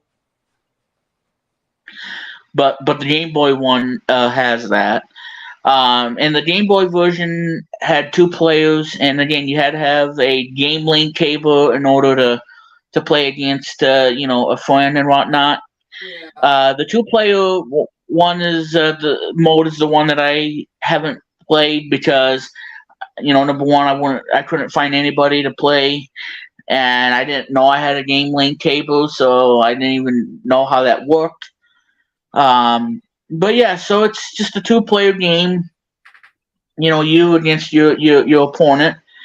And you choose a level, and then the game counts down, and then it's just clear 25 lines as possible. And if you get a Tetris, you send garbage to the other player, stacking up, and whoever gets to the top, loses. And that will declare the victory. So three times and you win. And I believe it's the best out of. Oh, I want to say 5 or 6. But yeah, so if you win three times, obviously you win, and your opponent, just sits there and cry and goes off screen, and then you know, joy of victory with that awesome music playing in the background by Hip Tanaka. But yeah, so the two player mode, is something unique. It's a head to head game, and that's what made it cool. So that's the two player side of Tetris on the Game Boy, and that's pretty much everything I have to say about the Game Boy version. Yeah. Other than if you do Type B, you have to you must clear 25 lines. Now, if you do level 9, then that's where you get the true ending to the game. Yeah. See what happens. Yeah. So if you do height 0, you have the guy playing a violin. Um, play that fanfare when you do level 9, because if you do other levels, you don't hear the fanfare. But if you do level 9, you not only you complete 25 lines, but it also shows doing the whole secret music and whatnot with the violin and whatnot, just like in the NES version, where if you do level 9 height 5, you get all the Nintendo characters. But this one, is kind of different as well. Yes. But yeah, so if you do level 9 height 5, which is the most challenging out of all of it, but if you somehow successfully do all complete all 25 lines, then you get to hear that secret music. It's like a orchestra and whatnot. Yeah. And then after that, when the music stops, then it goes into this cut scene where you got the space rocket, and it goes up in space, and you hear that really great music from Hip Tanaka, and you see the spaceship, and it slowly goes up into the space with the text that says congratulations, and then it just adds up the points, depending on how well you did. And this was kind of absent in the NES one, or maybe the NES had something similar. It would count up the single lines, the double lines, the triple lines, and Tetris. And obviously, if you want the bigger scores, you would need to get a Tetris multiplied by how much, how many points. And I believe level 9 was like 12,000. So if you want to get the highest score possible, you would need to keep getting Tetrises every few times to get the highest score possible. So obviously level 9 gets you more points, but it also drops really fast. So you have to be on your toes. Wow.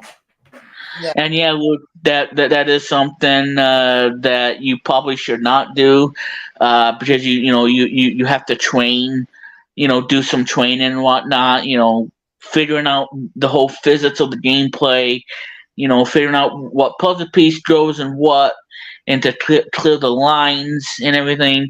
Because I know that in season 9 of FWL, you really trained yourself into playing the NES Tetris, and clearing out Yeah, lines same with as you Weekend go through. past episodes, I hmm need to train myself,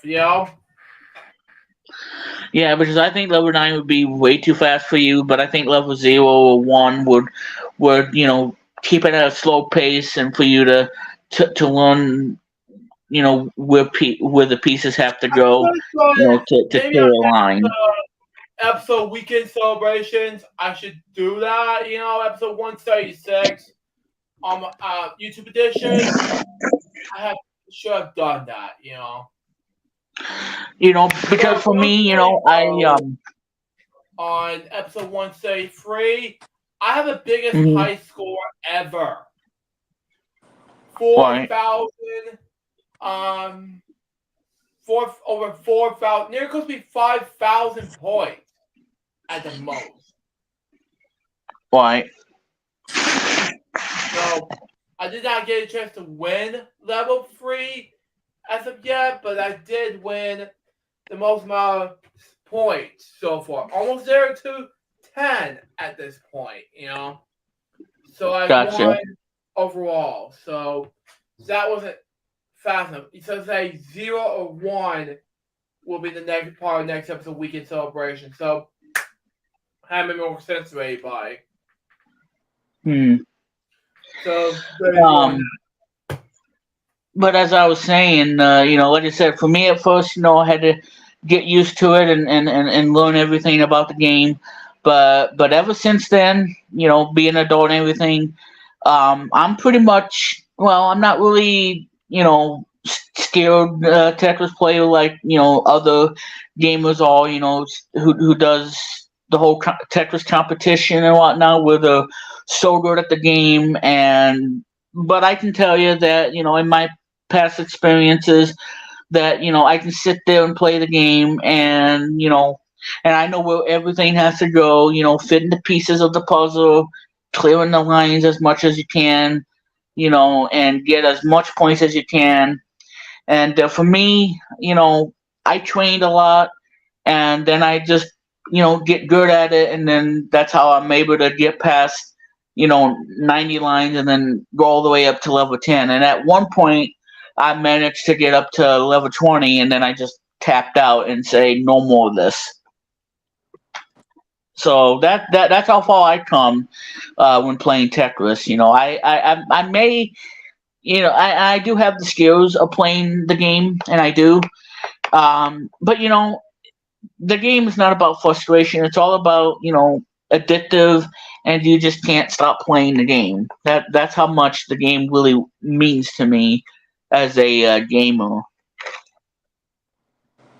Because Tetris is good for you guys. Good for you. In the brain and all that other stuff.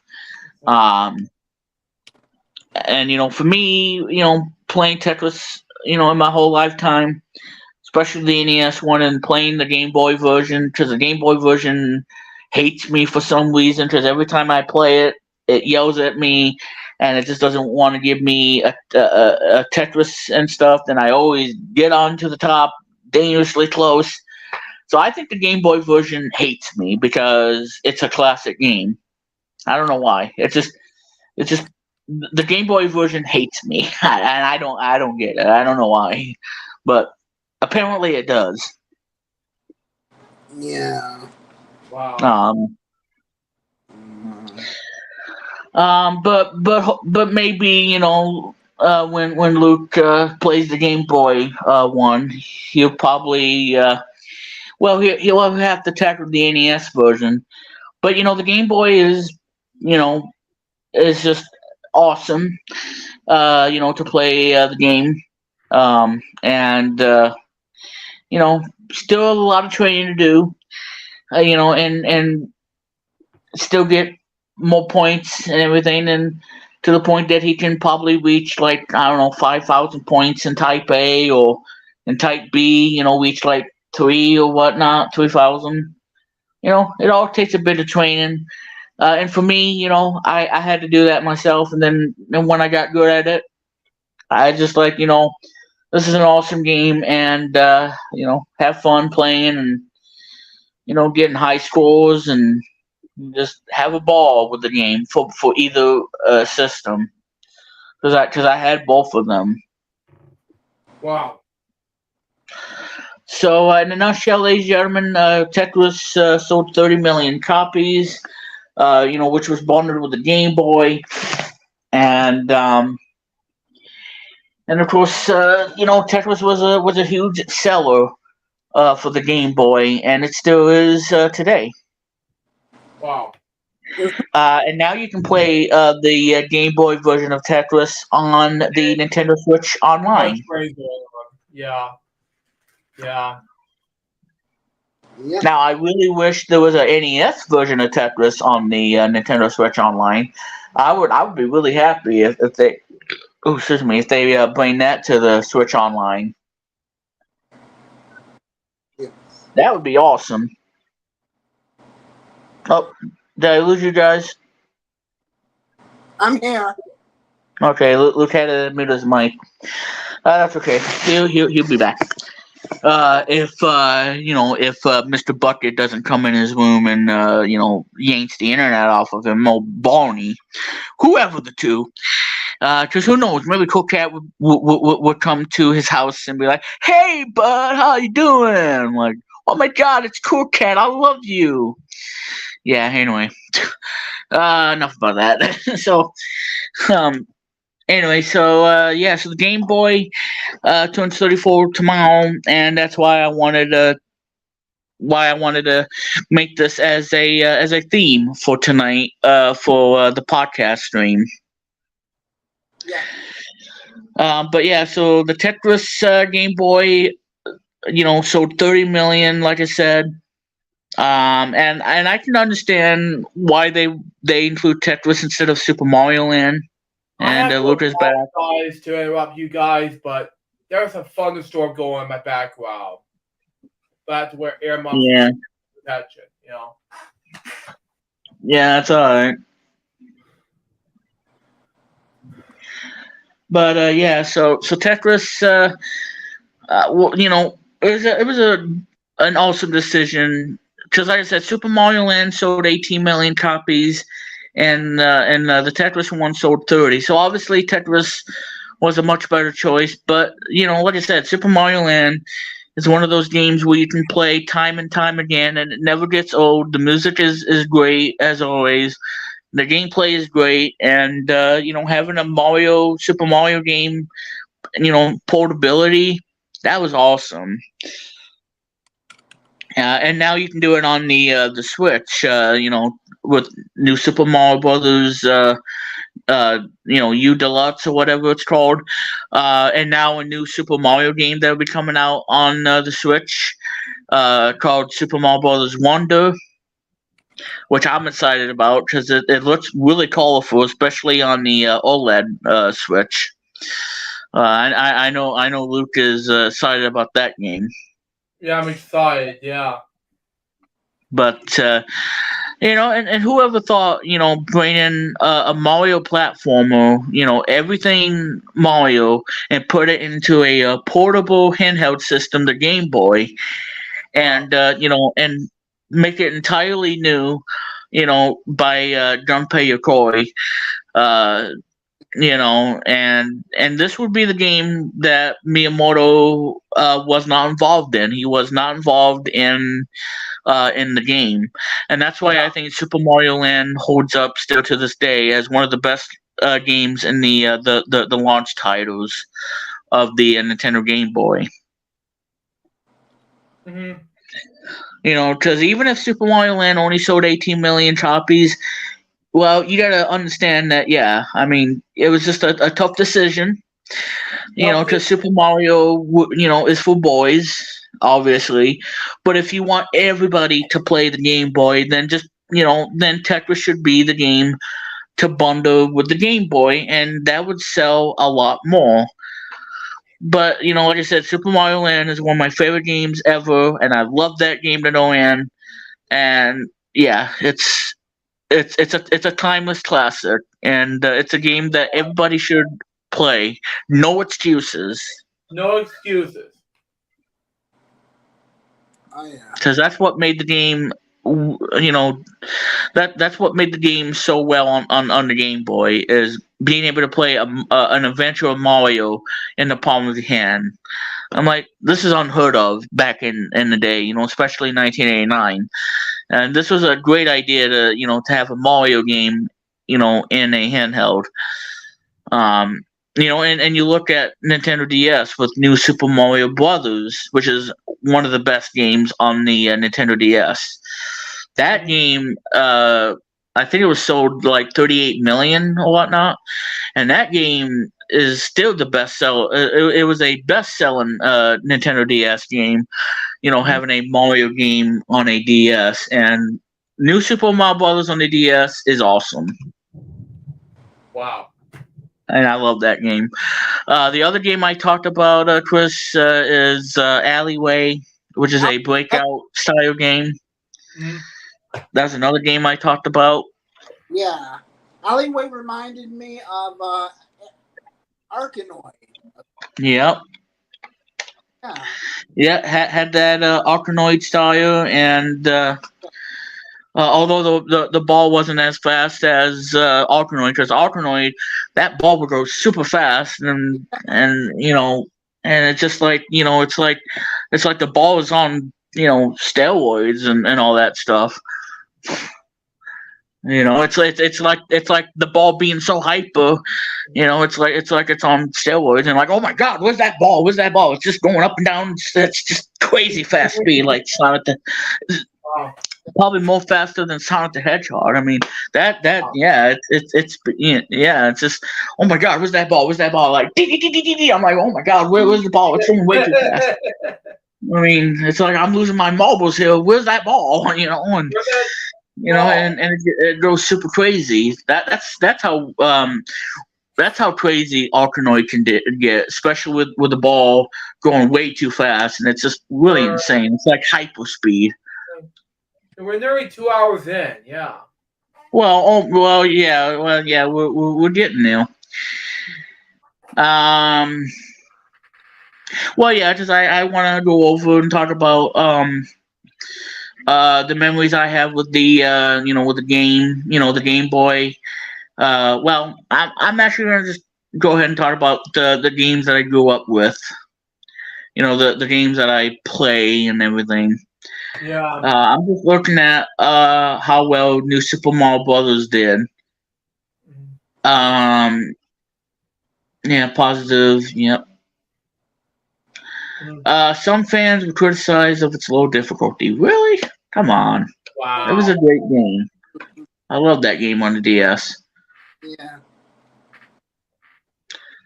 So 5 million copies of New Super Mario Brothers on the DS by April 2008. 18 million. Okay, so it kind of tied with Super Mario Land, because that's how many it sold. 18 million. Wow. And then by March 2016, it went from 18 million to now 30.8. So now New Super Mario Brothers is the game that beat Super Mario Land. So Super Mario Land is in second with 18 million, and New Super Mario Brothers is with 30 million. So yeah, because it's one of the best games on the DS, because the DS had great games too, especially Tetris DS, which is one of the best Tetris games ever made on the DS. That is the quintessential Tetris game on the DS, and you should play it. No excuses. Either the Game Boy version of Tetris or Tetris DS. Either one you gotta play, because they're both fantastic. You should. Exactly. So anyway, so I'm gonna go ahead and talk about the games that I grew up with on the Game Boy. Obviously, Super Mario Land and Tetris. Both of them.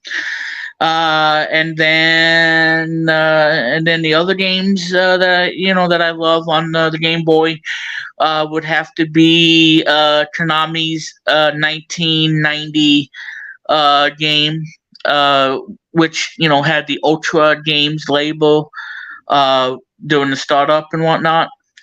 But this is one of my favorite games by Konami for the Game Boy.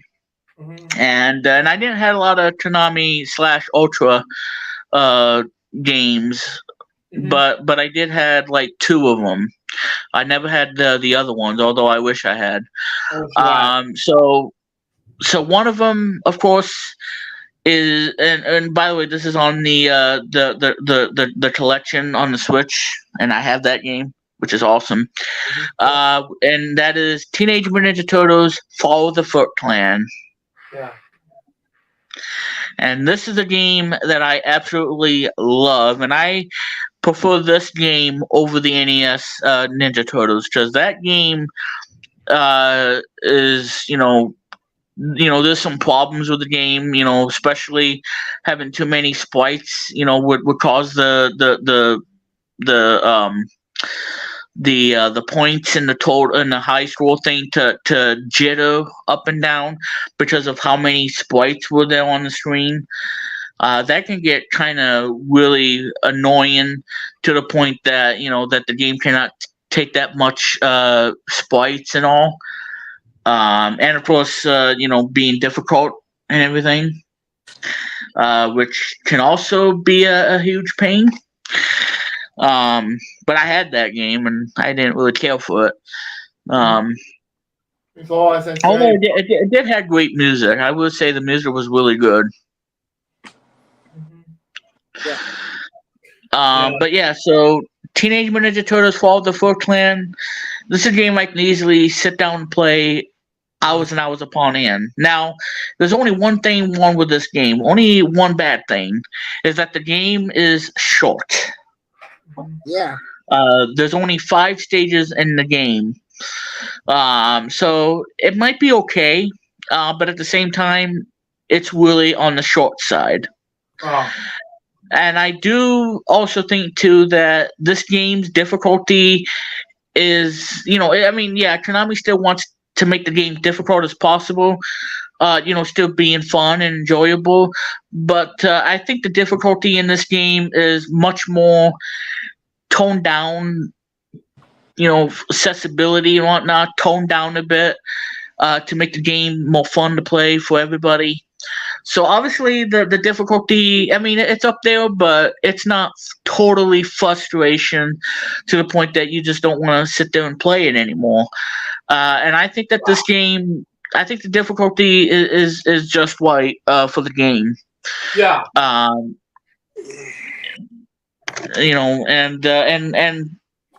Never get a game over and whatnot with the game because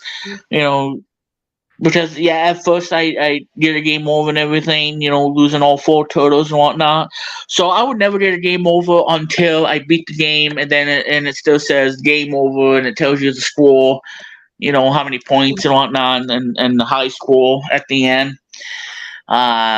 So even though you still won the game, the game still laughs at you and gives you a game over instead. Like, ha ha ha ha, there you go, player one. There you go. For you. Yeah. I know. And it's just a slap in the face. Thanks, Konami. Anyway, yeah, so Ninja Turtles: Fall of the Foot Clan. This is easily one of my favorite Ninja Turtle games ever, and it's a really solid Konami game, Ultra games, if you will. This was a game that I could not stop playing. Still to this day, with the Ninja Turtles Cowabunga collection that I have on the Switch, I have that on my Switch at all times, because whenever I want to play a quick game of Fall of the Foot Clan, I'll just play it again, from stages 1 to 5. It really takes me back to the 90s, and to why I love the game so much and everything. Yeah. And now my mother's bugging me. Okay, no, never mind. All right, well, she's just saying cool. Okay, thank you. Wait, what's this? What? Uh oh, okay. That was Luke. I'm like, okay, what? Okay, did she change the okay, whatever. I just thought. Okay, and I'm just getting the comments. I didn't get that. Well, I did. Okay, yeah. So we already have Western Media Vision on. So there you go. And yeah, I did mention you at the start of the stream. Uh, credit you and for Christianity plays. The hits Oh, thank on Spotify. Yes. So I had to do that, and I did. That was it. Awesome. Yep. You're very kind. So anyway, so yeah, Fall of the Foot Clan is easily my favorite Game Boy game, and it's definitely in the top whatever. Top 10, top 20, whatever. Because it's so hard to pick a favorite. You have to put them in the top 20 because these are games that are awesome and that they're not bad. Yeah. They're not terrible games by any means. It's always hard to pick a favorite because there's so many great games on the Game Boy. With the amazing library and whatnot. But yeah, so Fall of the Foot Clan is an awesome game on the Game Boy. Takes me back a lot of memories. And now with the Tower Bonder collection that's on Switch, Xbox, PS4, and PS5, and I gotta get the Xbox version as soon as possible because I want to have the ability to play Fall of the Foot Clan on an Xbox, which is awesome, and I want to be able to play it on the Xbox Series S. Oh god! If this stream up, then I'm may sure right before 10. I'm gonna be in bed soon. Yeah, I know, Luke. I know. I'm gonna try to speed it up as much as I can because I know you're getting sleepy. But I can say Fall of the Foot Clan has great gameplay, graphics are good, and the music in this game is phenomenal. I like the music in the game; it's so iconic, and I just like the music overall in the game. Especially when you get to stage 1, hearing the theme music, and then after you get past that, and then you hear this awesome music when you're in the sewers and whatnot. Oh man, the music in that game is so iconic and so enjoyable. Especially when you're playing on the Switch. It's really nice on the Switch. That's why I have this game because that's why I bought the Tower Bonder collection just so I can play that game. Yeah, right here I do Disney. Exactly. So that's Fall of the Foot Clan on the Game Boy. That was the game I had. The other game that I had on the Game Boy. This was the second Konami Ultra Games game that I had. Again, I did not had a lot. I didn't have Nemesis. I didn't have Motocross Maniacs. I didn't have that one.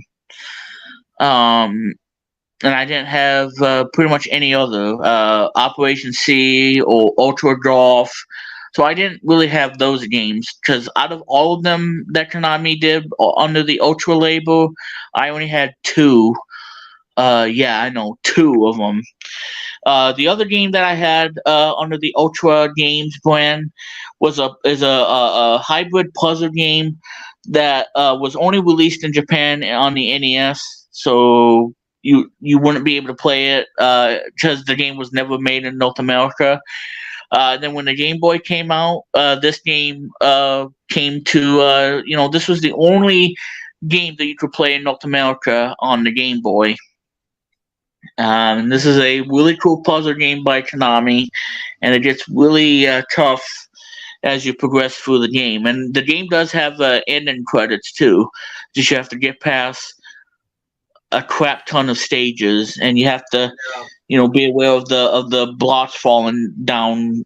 And if it hits the player, then the player blows up and you get a game over, and it tells you the high score. The game that I'm talking about is a game called Quirth for the Game Boy. Okay. And that game is a puzzle game. And you can either play the game, like you would, and play the game from stage one. You can choose any stage you want. Because like I said, I think there's about 50 stages total. Don't quote me on that.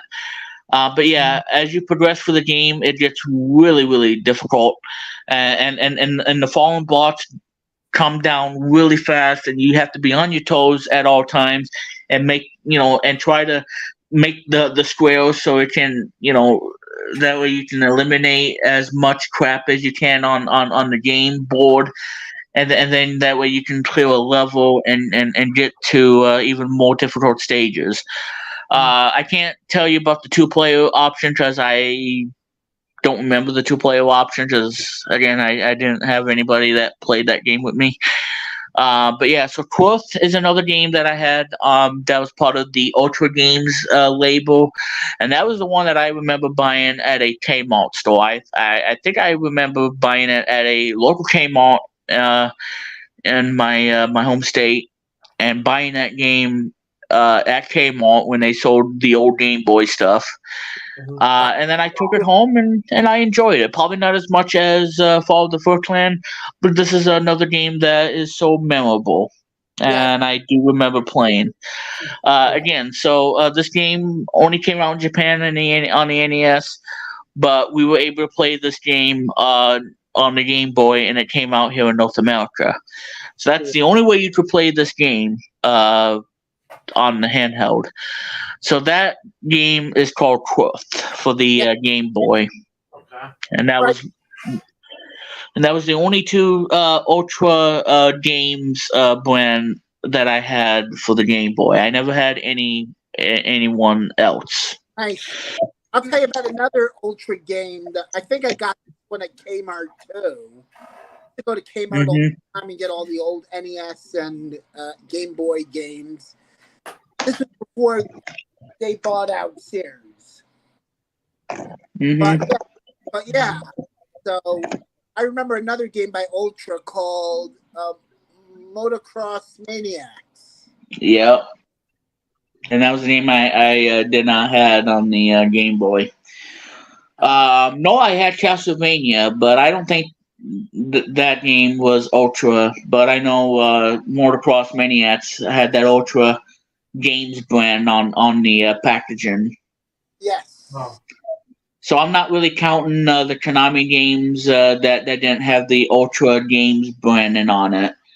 Because I know the Fall of the Foot Clan had it, Motocross 1 had it, Quoth had it, Ultra Golf, Nemesis, Operation C. That was a good game. Yeah. And I hope, Luke, that I'm not, making you fall asleep and be bored at the same time. Going over the Game Boy. Getting ready to start watching some YouTube videos. I'm for bed, but I'm just getting tired, But I am glad that you're enjoying the stream tonight, Luke. Taking the time to be on the stream. Yeah. Because I know that we have to walk by Luke to sleep when the stream ends and counting pigs. Oh God. And seeing and seeing Bacon from that new game, that Party Animals, and he'll be dreaming of him when he goes to sleep tonight and thinking about, well, I'm going to play this character and he's going to win. He's a cool character. Yes. But You fake remix? Yeah. Oh God. He's gonna be walking out like that, playing his guitar or exactly playing the banjo. What? Anything else style, Well, hey, it has strings too. I mean, you never know. Well, banjo doesn't have anything to do with heavy metal to me.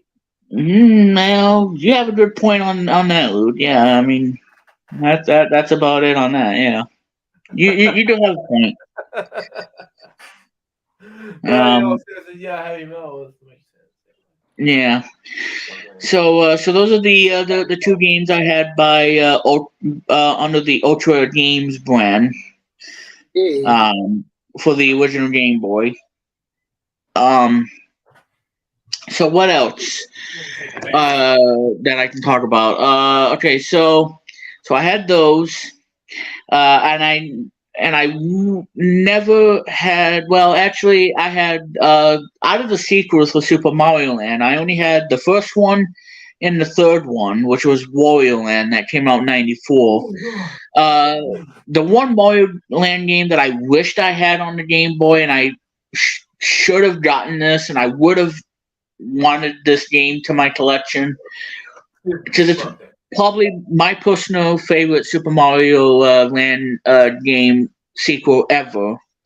This is one of the best games on the Game Boy, uh, called Super Mario Land 2: Six Golden Coins.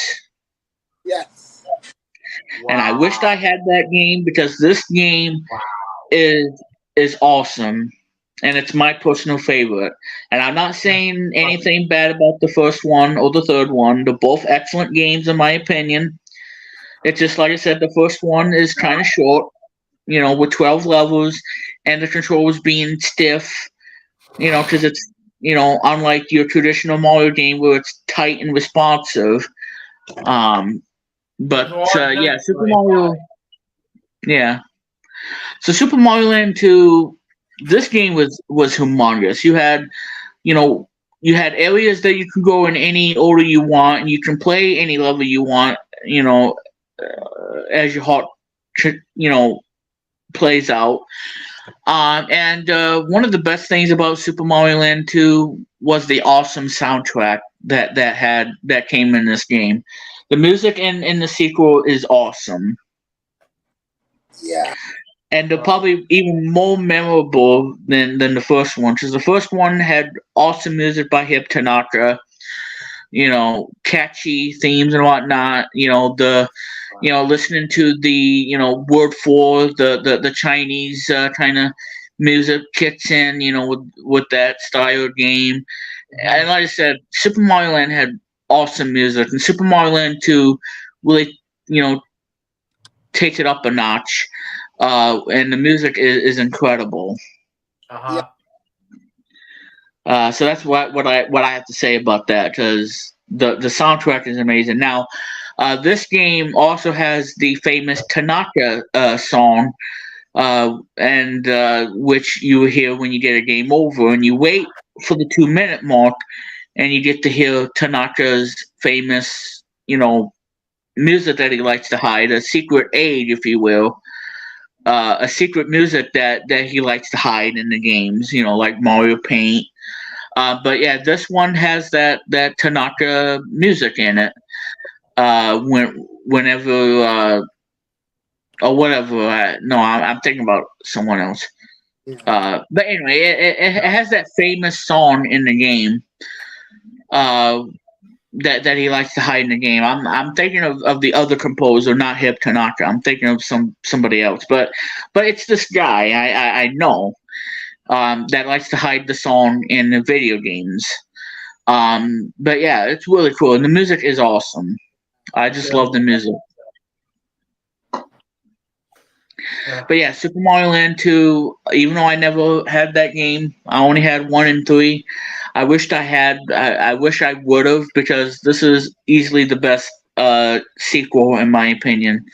And the third one is awesome too. Although the third one, you really have to, if you want the best ending, you have to get all the treasures.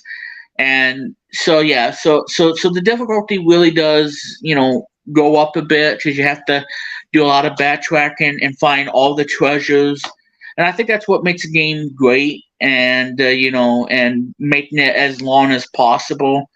Because the first one was short, the second one, I mean, I tell you, all 3 of them are awesome. There's nothing wrong with either one of the 3. But yeah, Super Mario Land 2 is an awesome game for the Game Boy. With the music and everything. of course, Super Mario Land 3, Wario Land, that came out in 1994. Uh, not only the game was fun to play and it was great, it was the first game to have Wario as a playable character. Super Mario Land 3 had awesome music as well. It had great music from that game as well, especially the teacup music, and that water level music in Rice Beach when it floods one level.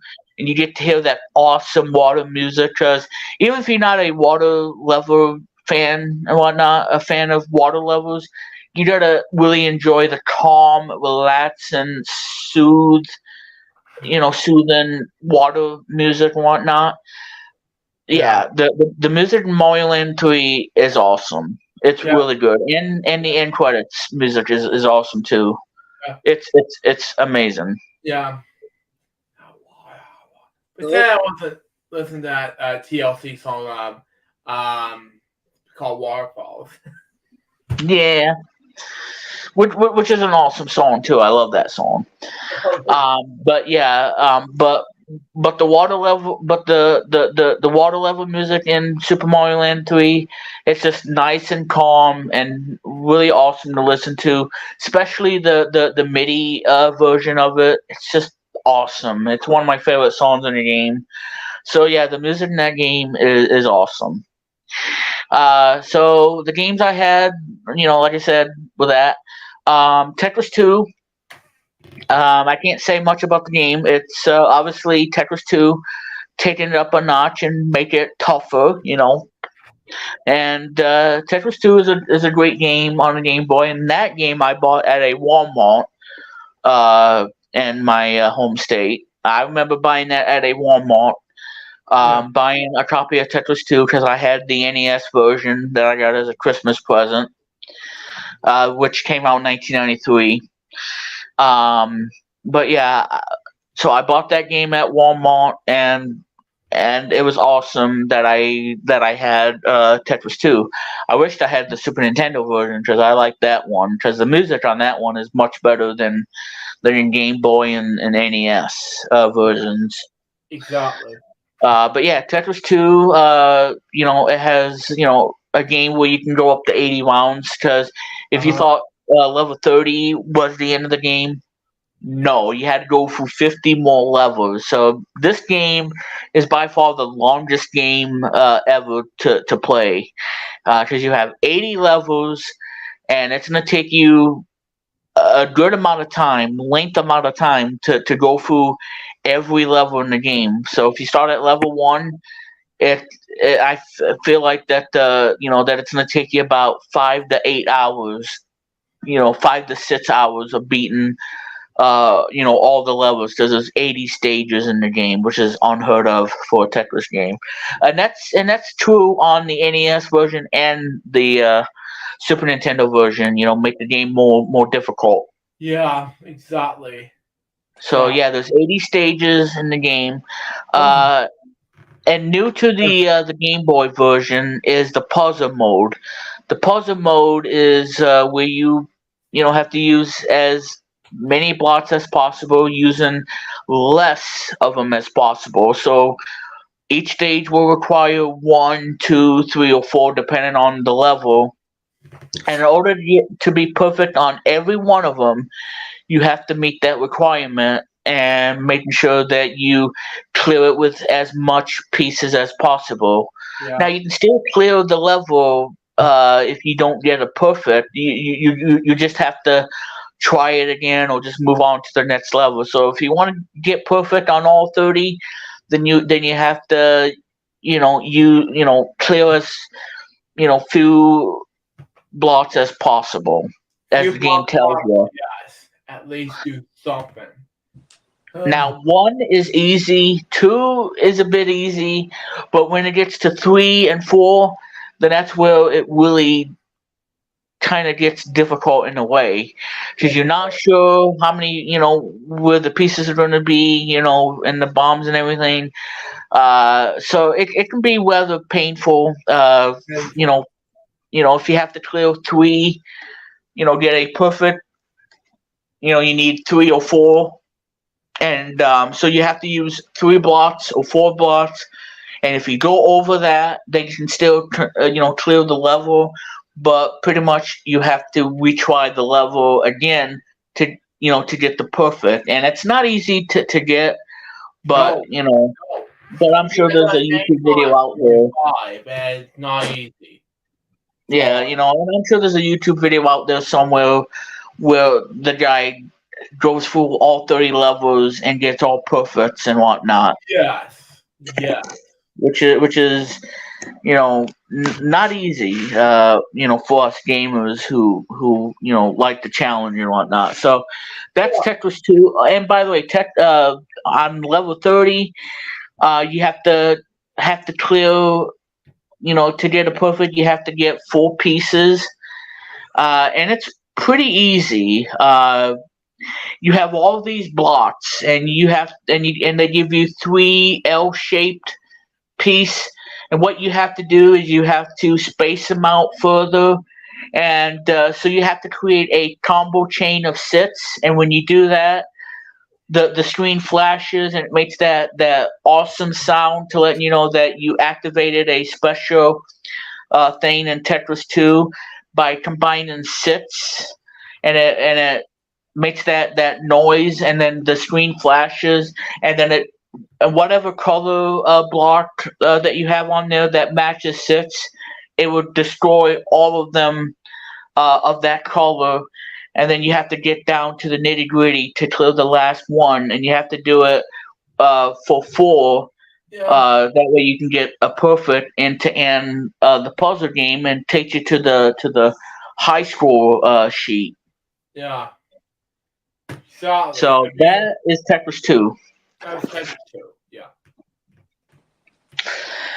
Yeah. So another game is one of my absolute favorites on the Game Boy that came out in 1994, because 94 was such an amazing year for gaming. Absolutely the best year in gaming. And I'm sure Chris can agree with me on that. Yes.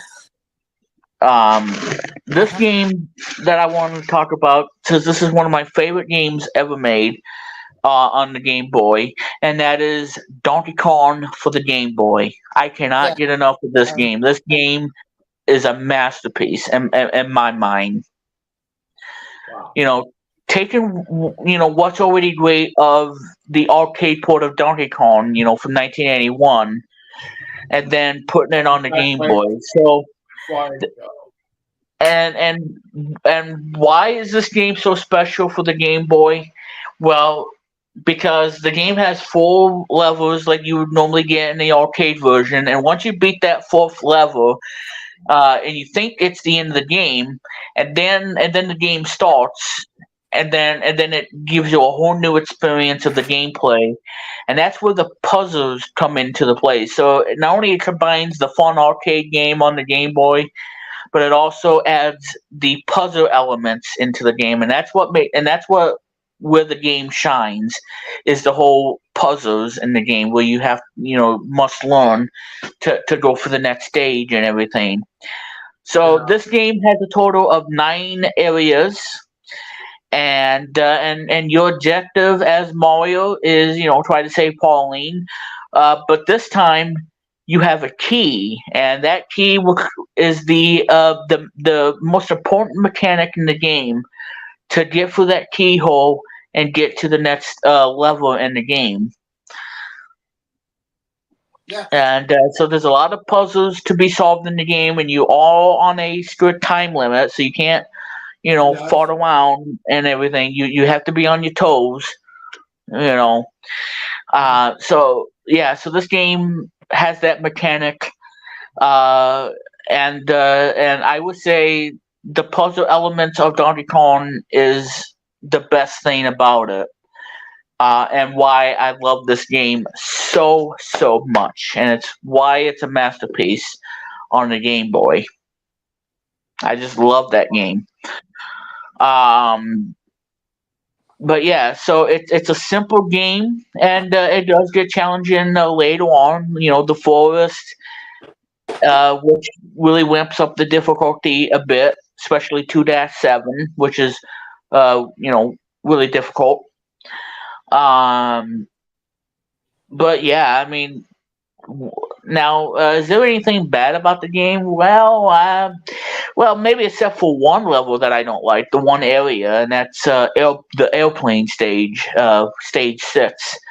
That can get, well, like I said, you have the wind blowing at you and whatnot, but there's one level in particular that I am not a fan of, and that's where you have, the keyhole is right there to the left, and you have to climb up the ladder, and not only that, you have the key, but you also have to, you know, memorize the pattern on where the conveyor belt goes, so that way the key, because you have to follow the key in order to get food. Oh my god, yeah, that level is really my least favorite. Because like I said, you have to keep up with the key, in a conveyor belt style, and you have to follow the key all the way down, and you have to go down with it. Otherwise, the key resets, and you have to do it all over again. So that one level is a huge pain, and I don't really like that level. That's the only level I don't like in that game. Wow. And that's from the airplane area, stage 6. But otherwise, yeah, I mean, the game is awesome. The music is great too. I love the music in the game, especially the title screen. It gets really creepy when you hear that theme, and then it blows out at you like this game, means business. Yeah, and when I heard that song, that title screen, when the title screen, and then you see DK's eyes and whatnot, and then you hear that really loud music and whatnot to let you know, and like, oh my god, this is terrifying, and yeah, so. And it still does, still to this day, with that iconic title theme of Donkey Kong. So yeah, Donkey Kong on the Game Boy, it's a masterpiece, and I love that game still to this day. It's one of my all-time favorite Game Boy games ever, Wow.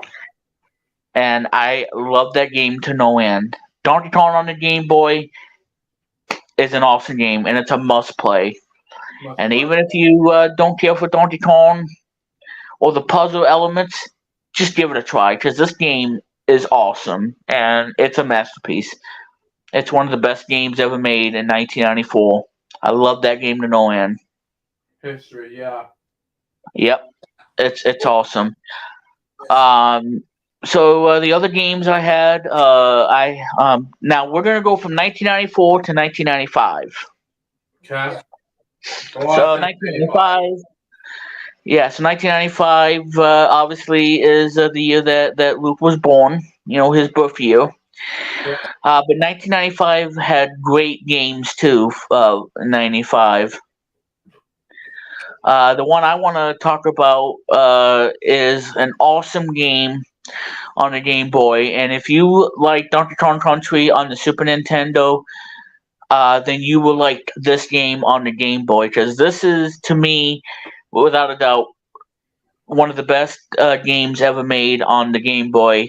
That came out 28 years ago in 1995, and this is an iconic game. And this game did really well. It sold really well on the Game Boy. Sold 4 million copies. And I think I even mentioned that in the E3 stream that we did last week. That was. I did mention it in a stream. It was yeah.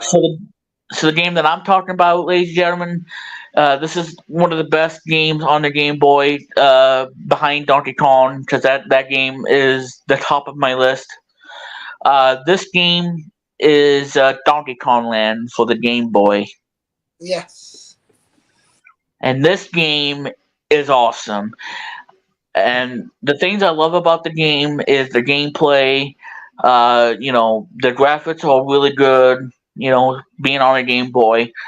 The levels are great. They're fun to play. Well, with the exception of the snow levels, which can really mess you up and whatnot. and the whole barrel kind of thing where you have to time just right so you don't go flying off the pits and whatnot. I know Donkey Kong Country is notorious for having those barrels that you have to time it just right so you don't, either fall into the pit or hit that B enemy, where you try to make it to one barrel to the other barrel. It's like a barrel bashing of fun, you know. Yeah, it's really repetitive. Mm-hmm. But anyway, yeah. So the gameplay is awesome. The levels are great. One of the best things about Donkey Kong Land for the Game Boy is the killer soundtrack. Yeah. Wow. By David Wise and G. Norgate. The game has amazing soundtrack. This is up there with some of the best soundtrack in any video game, especially on an 8-bit platform of the Game Boy. And the music in this game is awesome. Makes a lot of sense to me. Yep. Yeah, and I love every music on the game. The Jungle Beat one, and of course the water levels is oh my god, the water level music in that game is incredible. I was gonna say the waterfall, but it's not it. No, it's not waterfalls. Totally different, but not. But like I said, you well, I'll give you a small prize. Give you E for effort and give you a small prize, courtesy of you know what. Yeah, it's filled with jelly beans. Oh god. Yeah, especially Jelly Belly Tutti Frutti. I don't know. Popcorn flavored Jelly Belly. Yeah. There you go. Wow. You're bad. I know. Oh, I know I am, Luke. Certified 34 times. So anyway, yeah. So the water level music in this game is awesome. There's two of them actually. Unlike the Super Nintendo, the Super Nintendo water level. Oh my God, that music, that song is probably one of the best video game water level music out there on the SNES. It's so good. It's calming, relaxing, and it's just amazing. And the Game Boy one is amazing too. My favorite song in the game would have to be the skyscraper level. That's probably my favorite song in the game, and of course the jungle WAP and whatnot. That's another good one. But like I said, every song in the game is awesome. Makes sense to anybody. And there's not a bad song at all. Oh, come on. Yeah, the music in that game is incredible. I love the soundtrack. So that's Donkey Kong Land, and by the way, it's the only game, or well, it's one of the games that was not gray. It came in a banana colored yellow game pack instead of the traditional gray. That's good. Oh wow! So Donkey Kong Land was a huge seller, and then it got re-released as a Game Boy Player's Choice because the game sold like over 1 million copies, and the game sold really well. Donkey Kong sold really well too, and that game sold like hotcakes as well. And it was re-released as a Player's Choice. Okay. Because it's one of the best games as well. So yeah, that game came out in a yellow cartridge form, and it came out in June 1995. Told me that, but anyway. Not June 28, but it did came out in June 95.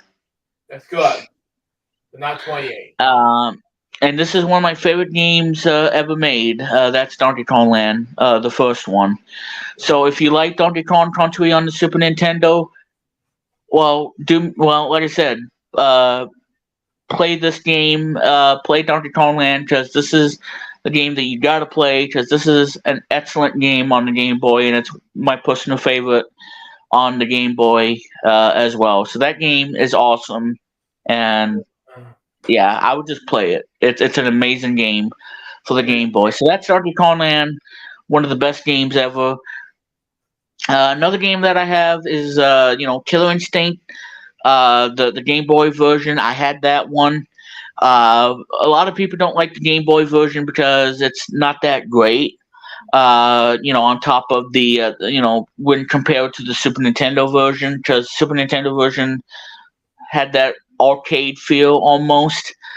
But Killer Instinct, it's a good game. It's not the best game by any means, but it's a good game. The music is great by G Norgate. The music is phenomenal. Love the music in the game. That 8-bit music from G Norgate. And I like to play as Saberwolf because he's a guy that I usually beat the game is by playing him. If I play other characters, I just can't beat the game because their their combos are so hard to do in a game. So that's why I choose Saberwolf because he's the easiest to control, and I usually do good at it and beat the game that way. Yeah. Because if I play other characters like Joggo, I would get my butt kicked in less than 30 seconds. Yeah. Do. Yeah. Or get beat by a girl by Orchid. What? Yeah. Yeah, and I get owned by Orchid. But anyway. Wow. Yeah, so Killer Instinct for the Game Boy, nothing much to say about it. Like I said, many people don't really care for that game on the Game Boy because arcade games on the Game Boy, or the fighting games for that matter, they don't do well on the Game Boy like they do on the home console, like Mortal Kombat or Street Fighter. Those games were meant to be played on the home console or arcades, just not on the Game Boy.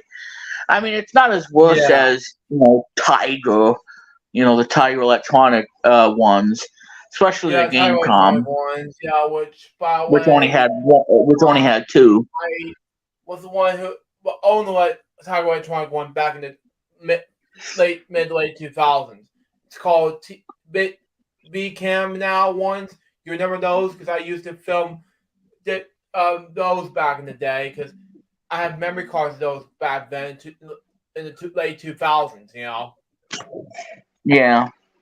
Before it was LJPs to be at the time, Right. In 2006. That was my 11. I was at the time I was 11 and I got this for Christmas, So that's a game that I had. Yeah. So that's the game I had. Killer Instinct. Short and simple game and whatnot, but many people like the SNES version. Yeah, so that's that. Oh, and I did forget something too. I know it's like, come on, Remix. Now this game I had in my hometown, and then when we moved here to New York in '97, I lost the game hidden in a couch or a chair, and I was not able to, get that game again and whatnot. But yeah, that's a whole different story. The other game I had for the Game Boy, and I totally forgot about this, is the game that was on the NES in 1992. This, now, like I said, and the Game Boy one is the second one. The NES version is simply the third one. And the game I'm talking about is a game called Adventure Island 2 Aliens in Paradise for the Game Boy. Yeah. I know. So that's the game I forgot to mention. Adventure Island 2 for the Game Boy by Hudson Soft. Yeah. So that was the other game that I missed that I forgot to mention. And another game I forgot to mention is one of the best games on the Game Boy, and it's one of the most uh, challenging games too, because this game is, the first one is on the easy side. The second one is, the difficulty, but the second one I think is one of the best games ever made in 1995, and it also has great music. Everything about that game is totally awesome. That game I'm talking about, this game came out in '95 as well, is Kirby's Dream Land 2. That's the other game that I had. Wow. So Kirby's Dream Land 2, it's an awesome game, and I love that game. This was one of the best games on the Game Boy in 1995. Wow. I never had Kirby's Dream Land.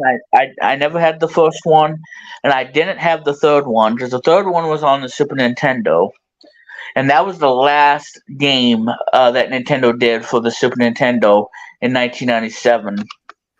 Okay, makes sense. And I never had the first Kirby Dream Land. I only had the second one, and the second one is amazing. I love the second one. Yeah. Yeah, they did, but they do have songs which I never had them before. They never released in America at all. It's called Game Boy Gallery, something like that. Mhm. Yeah. I think And I don't know then what I'm saying. Game & Watch America was one of them in America in '97. Mhm. You know. Yeah, I had that game. I mean that one I never played at all. So I'll get to Kirby's that more time. But anyway. Kirby's Dream Land 2 came out May 1st, 1995. So this game is also 28 years old too. 28th anniversary. Oh my.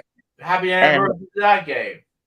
Yeah, and this is one of my favorite games on the Game Boy. I like this game a lot. Yeah. And by the way, did we forget to mention Super Game Boy? Because Super Game Boy was an awesome accessory for the Super Nintendo. Yeah. Oh, yeah, I forgot about that one. Yeah. I was gonna mention that during the stream, but my brain just solely thinking about it, especially accessories, Yeah, and people thought it was stupid, to have, to play a Game Boy game on your Super Nintendo on a television. But in the end, it really made sense. Taking a Game Boy game that you buy, and if the screen is too small, then you just pop in the Super Game Boy and pop in a Game Boy game and just play it on a television. And I think that made a heck of a lot of sense because that was one of the best accessories ever for the Super Nintendo. Just like the NES Advantage in 1987.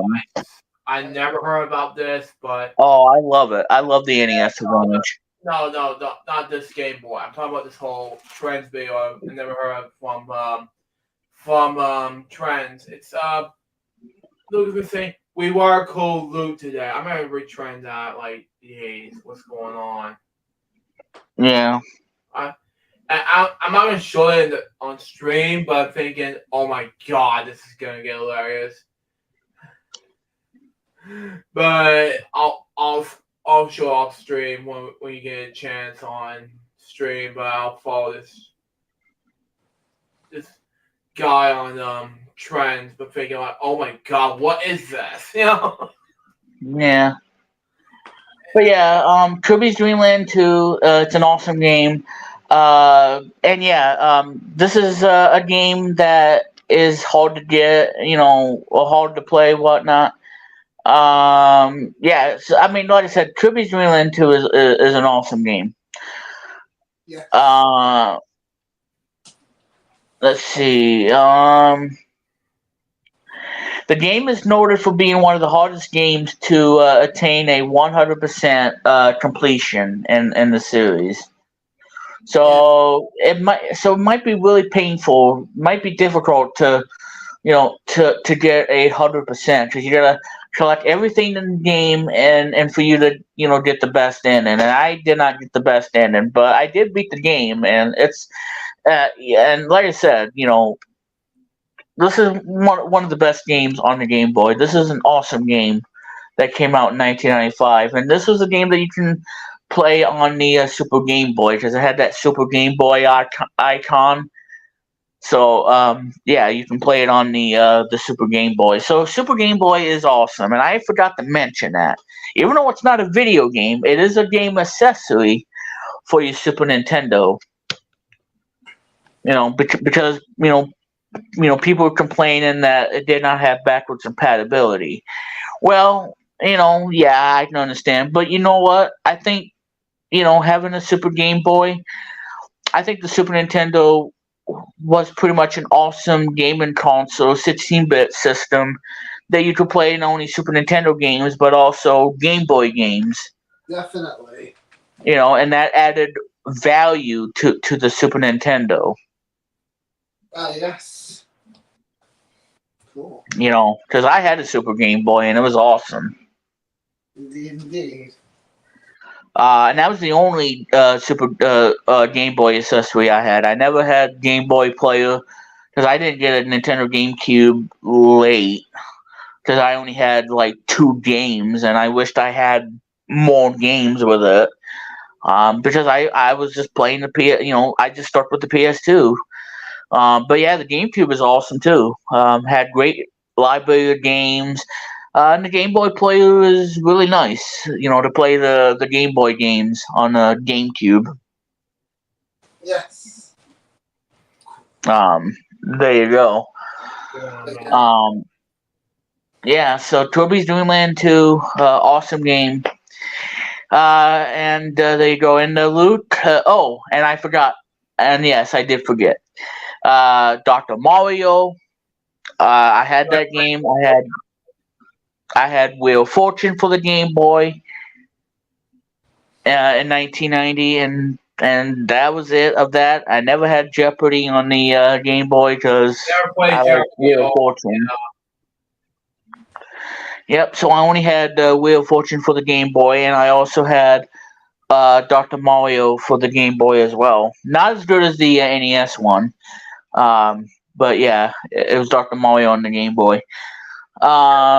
So those were the other games that I forgot to mention. Yeah. I tell you, there was so many games I had on the Game Boy, and I don't, yeah. So now, Luke, the game that I want to talk about, because you're gonna flip out in tears of joy. I don't know about that, but I'm just saying. I'm just making a prediction. Yeah. This game came out in January 1996. And I would not be able to get this game until my 7th birthday, if my memory serves me right. If I can do the math. Yeah, so I was about 7 years old, and I got this game for my 7th birthday. And this was a game that I thought I wasn't going to like, but I really love it ever since, and I still love this game still to this day. And this is a game that I absolutely love. It came out in January 1996, and this game still holds up still to this day, and it's one of my favorite games on the Game Boy. And the game that I'm talking about is none other than Tetris Blast. Wow. I mean, I played it for nearly an hour straight, and thinking, it's hard for me to play. Yeah. I'm thinking, oh my god, this is not. I didn't play that, but the Tetris Blast thing was the best game. It had Shell and other social characters. Thinking, well, where Shadow, yeah. Yeah, that. Oh, I have nightmares trying to go against Shadow in stage 7. He's a pain pain in the brain. Oh Shadow, man, he what Shadow looks like in Tetris. Look at that. I know because he likes to play tricks on you, and he wants to, and he has his two special moves, and that one move is so This is deadly what to the Shadow looks point like on that the it Tetris gets box. totally frustrating. But yeah, so what Shadow does?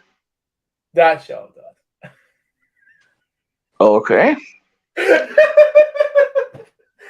that kind of looked like Space Invade or Alien Oh no, very big house. one of the ones. I don't know, kind of creepy. Anyway, yeah. So what Shadow does in Stage 7? He has this move where it turns the game black, and that means you're unable to rotate a piece for a short period of time, and he will mess you up badly. And if he does that, then you're pretty much screwed. And what he does is, he makes the player unable to rotate a piece for a short period of time, and then it goes back to normal. So he can really screw you over in this game. He can pretty much mess you up and trying to defeat him. So he has that special move, and if he does that to you, then yeah, he's gonna kick your butt. And you have to destroy him as quickly as possible so you don't end up doing that attack. Because if he does, then yeah, it's a total pain to have him do that, to cast a shadow on you, and you can't move the Tetris piece, and it's so annoying. Yeah. So if you thought Shadow was bad, try doing Stage 8, B-Boy. Yeah, this is what Shadow looks like in uh, And I think he's the one that eats the bombs or he explodes the bombs. No, that was Stage 6, where he eats the blocks and the bombs. Yeah, that's right. In Stage 8, he blows up the bomb too. So yeah, B-Boy. Yeah, so Tetris Blast is an awesome game, and I love that game. The music is great too. I love the music in it. The song that I like to play in that game is the third one. And by default, when you play the contest, it plays the third song automatically. And I usually have that song from level 1 to 25 because I love the song so much. That's the third music. Now, there's 3 songs to choose from, but I like the third one the best out of all of them. And of course, the fight mode plays the first song in the game, which is pretty good. And in the training mode, you get to hear the second song in the game. But you can obviously pause the game, press select, and change the music at any time, so you don't have to listen to the ones that were in. But the contest mode, it plays the third song, and I usually keep it on that song because it's that game has such a nostalgia for me, as well as that song as well, and I love the music in the game. So music 3, just like the Tetris NES, this is my preferred music. My preferred song is the third one. yeah, that's the Shadow I'm talking about. Mm-hmm. Yeah. Compared to the people house one, that's the kind of remind me of the Tetris Blast game. Well, if you see Shadow, just beat the devil out of him.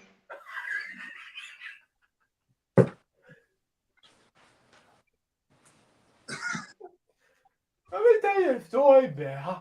Just Oh, I know, it's terrible. But yeah, so anyway, Tetris Blast, awesome game. I had that for my 7th birthday, and this was in 1996. I was still in my hometown at the time. I was still in elementary school, and I loved this game. And still, it's one of my favorite games ever. And I love Tetris Blast. It's just yeah, a great game. Now, I never played the 2-player one, and the 2-player option in that game is kind of weird. But I never played the 2-player one because, again, nobody would have the exact same copy as me. But yeah, the 2-player mode, from what I know, is you pick a stage from 1 to 25, and then what you got to do is you got to clear the entire board and beat your opponent, and you do it 3 times and you win. Yeah, you gotta do something. I mean, I'm being one of the first bosses, and I couldn't do that. And I Yeah. won't defeat him automatically for the next 2 hours. Oh, I know. Gee. Um, but yeah, so Tetris Blast, it's an awesome game. I love the music. And yeah, it's a must play. I Must just love play, that yeah. game. I love it so much. Love it so much that you had to. I love Tetris Blast. It's such an awesome game. And the other 2 games I had for the Game Boy, one was the Game and Watch Gallery, like Luke said. I had the Yes, first me one. I didn't too. have the other ones. I only had the first one. That came out in 1997. Mhm. And it had a collection of those Game and Watch games that were popular in the 80s. I gotta get some Oh, sleep cool. too. Yeah. But yeah, Game and Watch Gallery one, yeah, it was good. And there is an ending to the game, but you have to get a certain amount of points in order to get the ending to that game. Over 3 hours in. Yeah, I know, Luke. I'm almost done. But yeah, guys, 3 hours, and this is probably gonna be the longest stream ever. Even though I said it was gonna be the shortest stream, so I kind of lied, and now I gotta give everybody, yeah. So, but anyway, but I'm having fun tonight, because I have nothing else to do other than just sit here and talk and make fart jokes with Luke and all that, and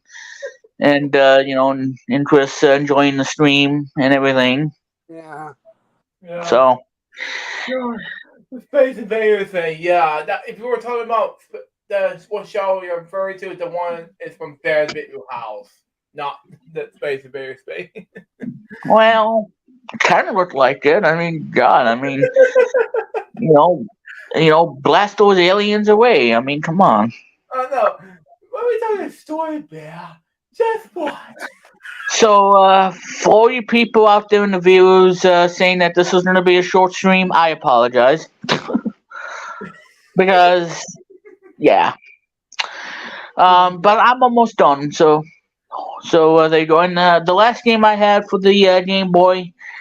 Now this was a one of the lesser known games by Shigeru Miyamoto, who is the creator of many games and characters like Mario, Zelda, Link, as well as Star Fox and all of them. But this Game Boy game was probably the less well-known game from Miyamoto, and you never believe that this was a Miyamoto game until you see it on Wikipedia or you see it on the ending credits. Yeah. And whatnot. Now I had this game and I liked the game, but I think the levels are too complex in a way, and it's a really lengthy game too. For the Game Boy, and it does have great music too. And this game came out in 1997, even though on the title screen it says 1996 Nintendo, but it actually came out in 1997. And I bought this game, I believe, at a Walmart when I came here in New York and whatnot, 97, 98. Yeah, and that was when we bought the typewriter. But yeah, I digress. So the game that I want to talk about is a game called Mole Mania. More Mania. Yeah, exactly. This is a game that came out in '97, and you're this mole, and you go through each levels, and you progress through the game, making sure you don't get hit by the enemies, and this evil guy, the farmer guy, kidnaps somebody, and it's your job. Your mission is to save them, and you go through each of the areas. And there's a lot of puzzle solving skills that are required in the game. And each of the levels, I believe, has boss levels you go through. So once you get past the puzzle elements into the game, then you go and fight against the boss, and that awesome boss music kicks in. And this game has some of the best boss music ever. in a Game Boy game, and the music is really good too. I like the music in More Mania. Wow. So, and I can't tell you much about the game other than there's about 7 or 8 levels in the game, and I know one level at the very end is a boss wash that you have to go through every boss, and then you get to the final boss, which is that evil guy with the thing, the wake and whatnot, Yeah. and whatnot. Wow, ladies and gentlemen. Yeah, and so you go for the boss wash. Then after you get past that, then you go for the final boss, and once you do that, you beat the game and you save your family and whatnot, and then the credits roll, and you never knew this was a Nintendo game that Miyamoto did. Executive producer, the late Hiroshi Yamauchi, that you see on the ending credits. So that is probably the less so well known game on the Game Boy of the lineup, but still, it's a game you should play if it's. But like I said, the puzzles are too complex, and I would stick with Donkey Kong 1994 because the puzzles are so much fun. And yeah, it does get complex and tougher, but Donkey Kong is more accessible than it is to Momania. But yeah, Momania is good. And the music is really good as well. Fantastic music as well. And it has some of the best boss music in the game as well. They should get this game. So with that being said, ladies and gentlemen, that's pretty much everything I have to talk about of this 3-hour epicness of the Nintendo Game Boy. So before we end it, I just want to do this here. Open up the banners, and we just want to say here on BPT's Mini Podcast Extravaganza, we want to wish happy 34th birthday to the legendary handheld gaming platform, the Game Boy. Yeah. Which will be turning 34 tomorrow on July 31st on that day in 1989. So happy 34th birthday to the legendary game system of all, the Nintendo Game Boy. Wow. Makes more sense than anybody. So that's everything in a nutshell for the Nintendo Game Boy. Amazing games. That's why the Game Boy sold 118 million. It's because of the library of the games, the battery life, and everything about the Game Boy. So again, and before you poo-poo on the screen, understand that the Game Boy had an amazing software library that nobody else can even come close. And I know that again, Luke has fond memories of the Game Boy events, and me with the original Game Boy, and I'm sure Chris, with the Game Boy as well, and many other Game Boy editions. With me having Game Boy, the Play It Loud series, I only had 2 colors. Game Boy Color to the Game Boy Advance, and that was it. Yes. And I never had Game Boy Advance SP, and I never had the Game Boy Pocket, and I wish I did because the screen was much better on that one than the green one. But you never had. Well, the Game Boy Advance Video was software more than a hardware. Yeah. Okay. Whatever. Yeah. But yeah, Game Boy Advance Video is unique, and I think we should have that for a future theme, and just and have Luke talk about the Game Boy Video. I think we should do that for a future stream. Yeah. Wait, what we're talking about in the future? If everything goes well. So with that being said, ladies and gentlemen, I think that's gonna conclude tonight's BPT's Mini Podcast Extravaganza for July 30th. I know this has been a super long stream, but I had fun anyways doing the stream tonight because I've been looking forward to this, doing this stream. Talking about Game Boy and why the Game Boy is still part of my life after 34 years later, and why I still think Game Boy is by far the best thing that has ever come in the 80s, especially 89, Yes. Especially 9, yeah. and why it had amazing library of games and the games that I still play still to this day, Yeah, especially. like I mentioned on the stream. Yeah. The one you can't stand the most when you say Shadow. Well, here's proof of Shadow. Hey, yeah, I know. I'll get one day. I'll get you, Shadow. I'll get you when I play that game again. I'll beat you before you Yeah, beat me. yeah. And one more for me. Okay. Okay. Well, on that lovely situation of the note, that's endure for the stream. So there you go. Again, happy There you 34th go. anniversary to the Game Boy, and I love everything about the Game Boy. And like I said, um, yeah, the Game Boy is gonna have a special place in my heart. It's one of the best gaming handhelds ever, and why nobody can beat them. Not even Sega, not NEC, or even Sony for that matter. Back then, uh, Or, especially with the PSP. But like I said, that was a whole different beast. But yeah, the yeah. Game Boy was awesome, and it's gonna have a special place in my heart because I love the system. I love the library of games, and everything about the Game Boy is so special to me. And Wow. I love everything about the Game Boy, and it has a big place in my heart. And Yeah. even though I'm 34 years of age, I still can't get enough of the Game Boy. And I don't consider that to be a toy. I consider that to be the greatest handheld ever created by a video game company. Video game company Period. Nintendo. Yeah. Period. Period. The end. Yeah.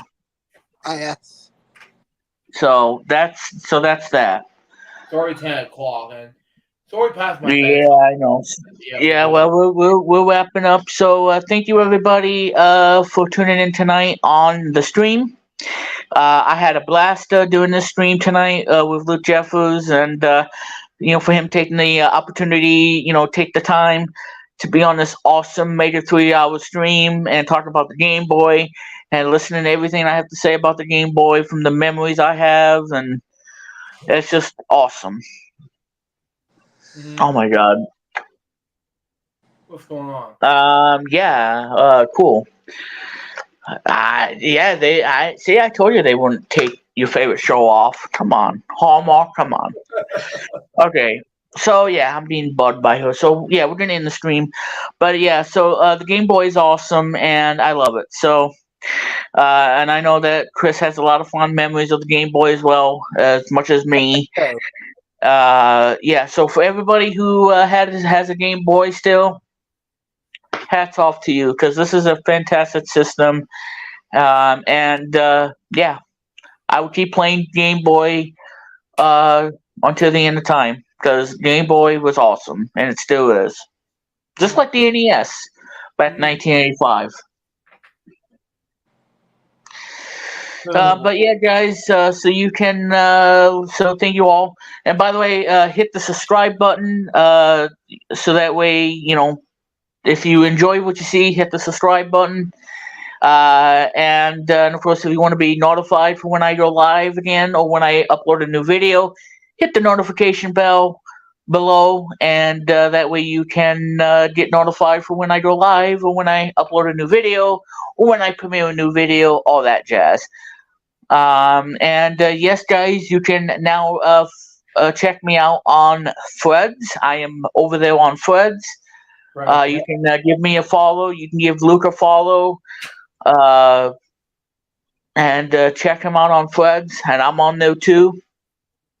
So you can check me out over there. Check me out over there because I'm doing this club over there. To post someone on Fred's Instagram and Yeah, and I'm on Instagram as well, Twitter. Twitter. used to be called Twitter. Well, which is now X, by the way. It's now X. Yeah. I don't know why. It's stupid, but yeah, it's now X. So yeah, Twitter/X. There you go. Yeah, there you go. So I'm all over the place. I have time for that anyway. You can check out my my blog whenever I update it. Site123. Wait a minute. Remixplum.site123.me. You can check out Retro Media Vision on Wits and I believe Site123 as well. And check out his YouTube channel. Hit the subscribe button to check out his videos, and hit the notification bell so you don't miss a thing on his channel. And like I said, be sure to listen to Christianity Plays the Hits, which is available on Spotify and all that jazz. So give it a listen, especially Walkman Beat, the Conga, the Cougar, Conga. I know I'm butchering that name. I apologize. Just any music in general, give it a listen. Yeah. Give it a listen, folks. And you won't be disappointed. You won't be disappointed. Yeah. So there you go. So anyway, I would like to thank Christianity for joining us at the last second on this amazing Game Boy stream. Appreciate it. It means a lot to me. And there you go. And I would also like to give a thanks to Lou Jeffers for being on the show tonight. And I know that after the stream, he's gonna hit the bed. He's gonna counting pigs, seeing bacon in person in his dreams, Sleeping Beauty, and all that. Okay, actually, it's going a bit too far. Anyway, I just want to say thank you to Lou Jeffers for everything, because I know he's tired and exhausted. I am too. And he's going to be going to bed after the stream. So there you go. So anyway, Luke, for you, so you do the honors, and let's close out this amazing 2-hour epic stream of the Game Boy. Oh, no, not tonight. Not tonight? Okay. Well, anyway, thank you, Luke, and thank you, Chris, for being on the stream. I know this was a lengthy stream, but you know what? This was a lot of fun, and I get to talk about the awesomeness of the Game Boy. Yes, absolutely. So happy 34th to the Game Boy and all that other stuff. So with that being said, for Christianity, Lou Jeffers, and all my subscribers out there, again, thank you guys for enjoying that debug Sonic Mania video, which is climbing. It's probably going to hit 4,000 views probably this week. So thank you guys for the viewership. I just can't say thank you enough. My subscribers is going up a bit. I'm currently at 187. So thank you guys. And again, hit that subscribe button. Hit the notification bell when I go live and when I upload a new video. So that's going to do it, everybody. That's going to wrap up the stream. For Christianity and Lou Jeffers, I am Remix Plum, saying having a great night. Thank you for tuning in. And I know you'll be counting pids and whatnot when everybody goes to sleep tonight. I'll be dreaming of something else, and Lou will be dreaming pids, and yeah, there you go. So anyway, guys, have a good night, and thank you for watching BPT's mini podcast, Extravaganza, for July 30th, 2023, and this will conclude tonight's stream. Thank you, guys, and we'll see you all in the next one on BPT's YouTube channel, Brand Plumbing Television, all that jazz. So have a good night, everybody, and we'll do it again for you all real soon. So thank you, and God bless. Take it easy, friends. God bless.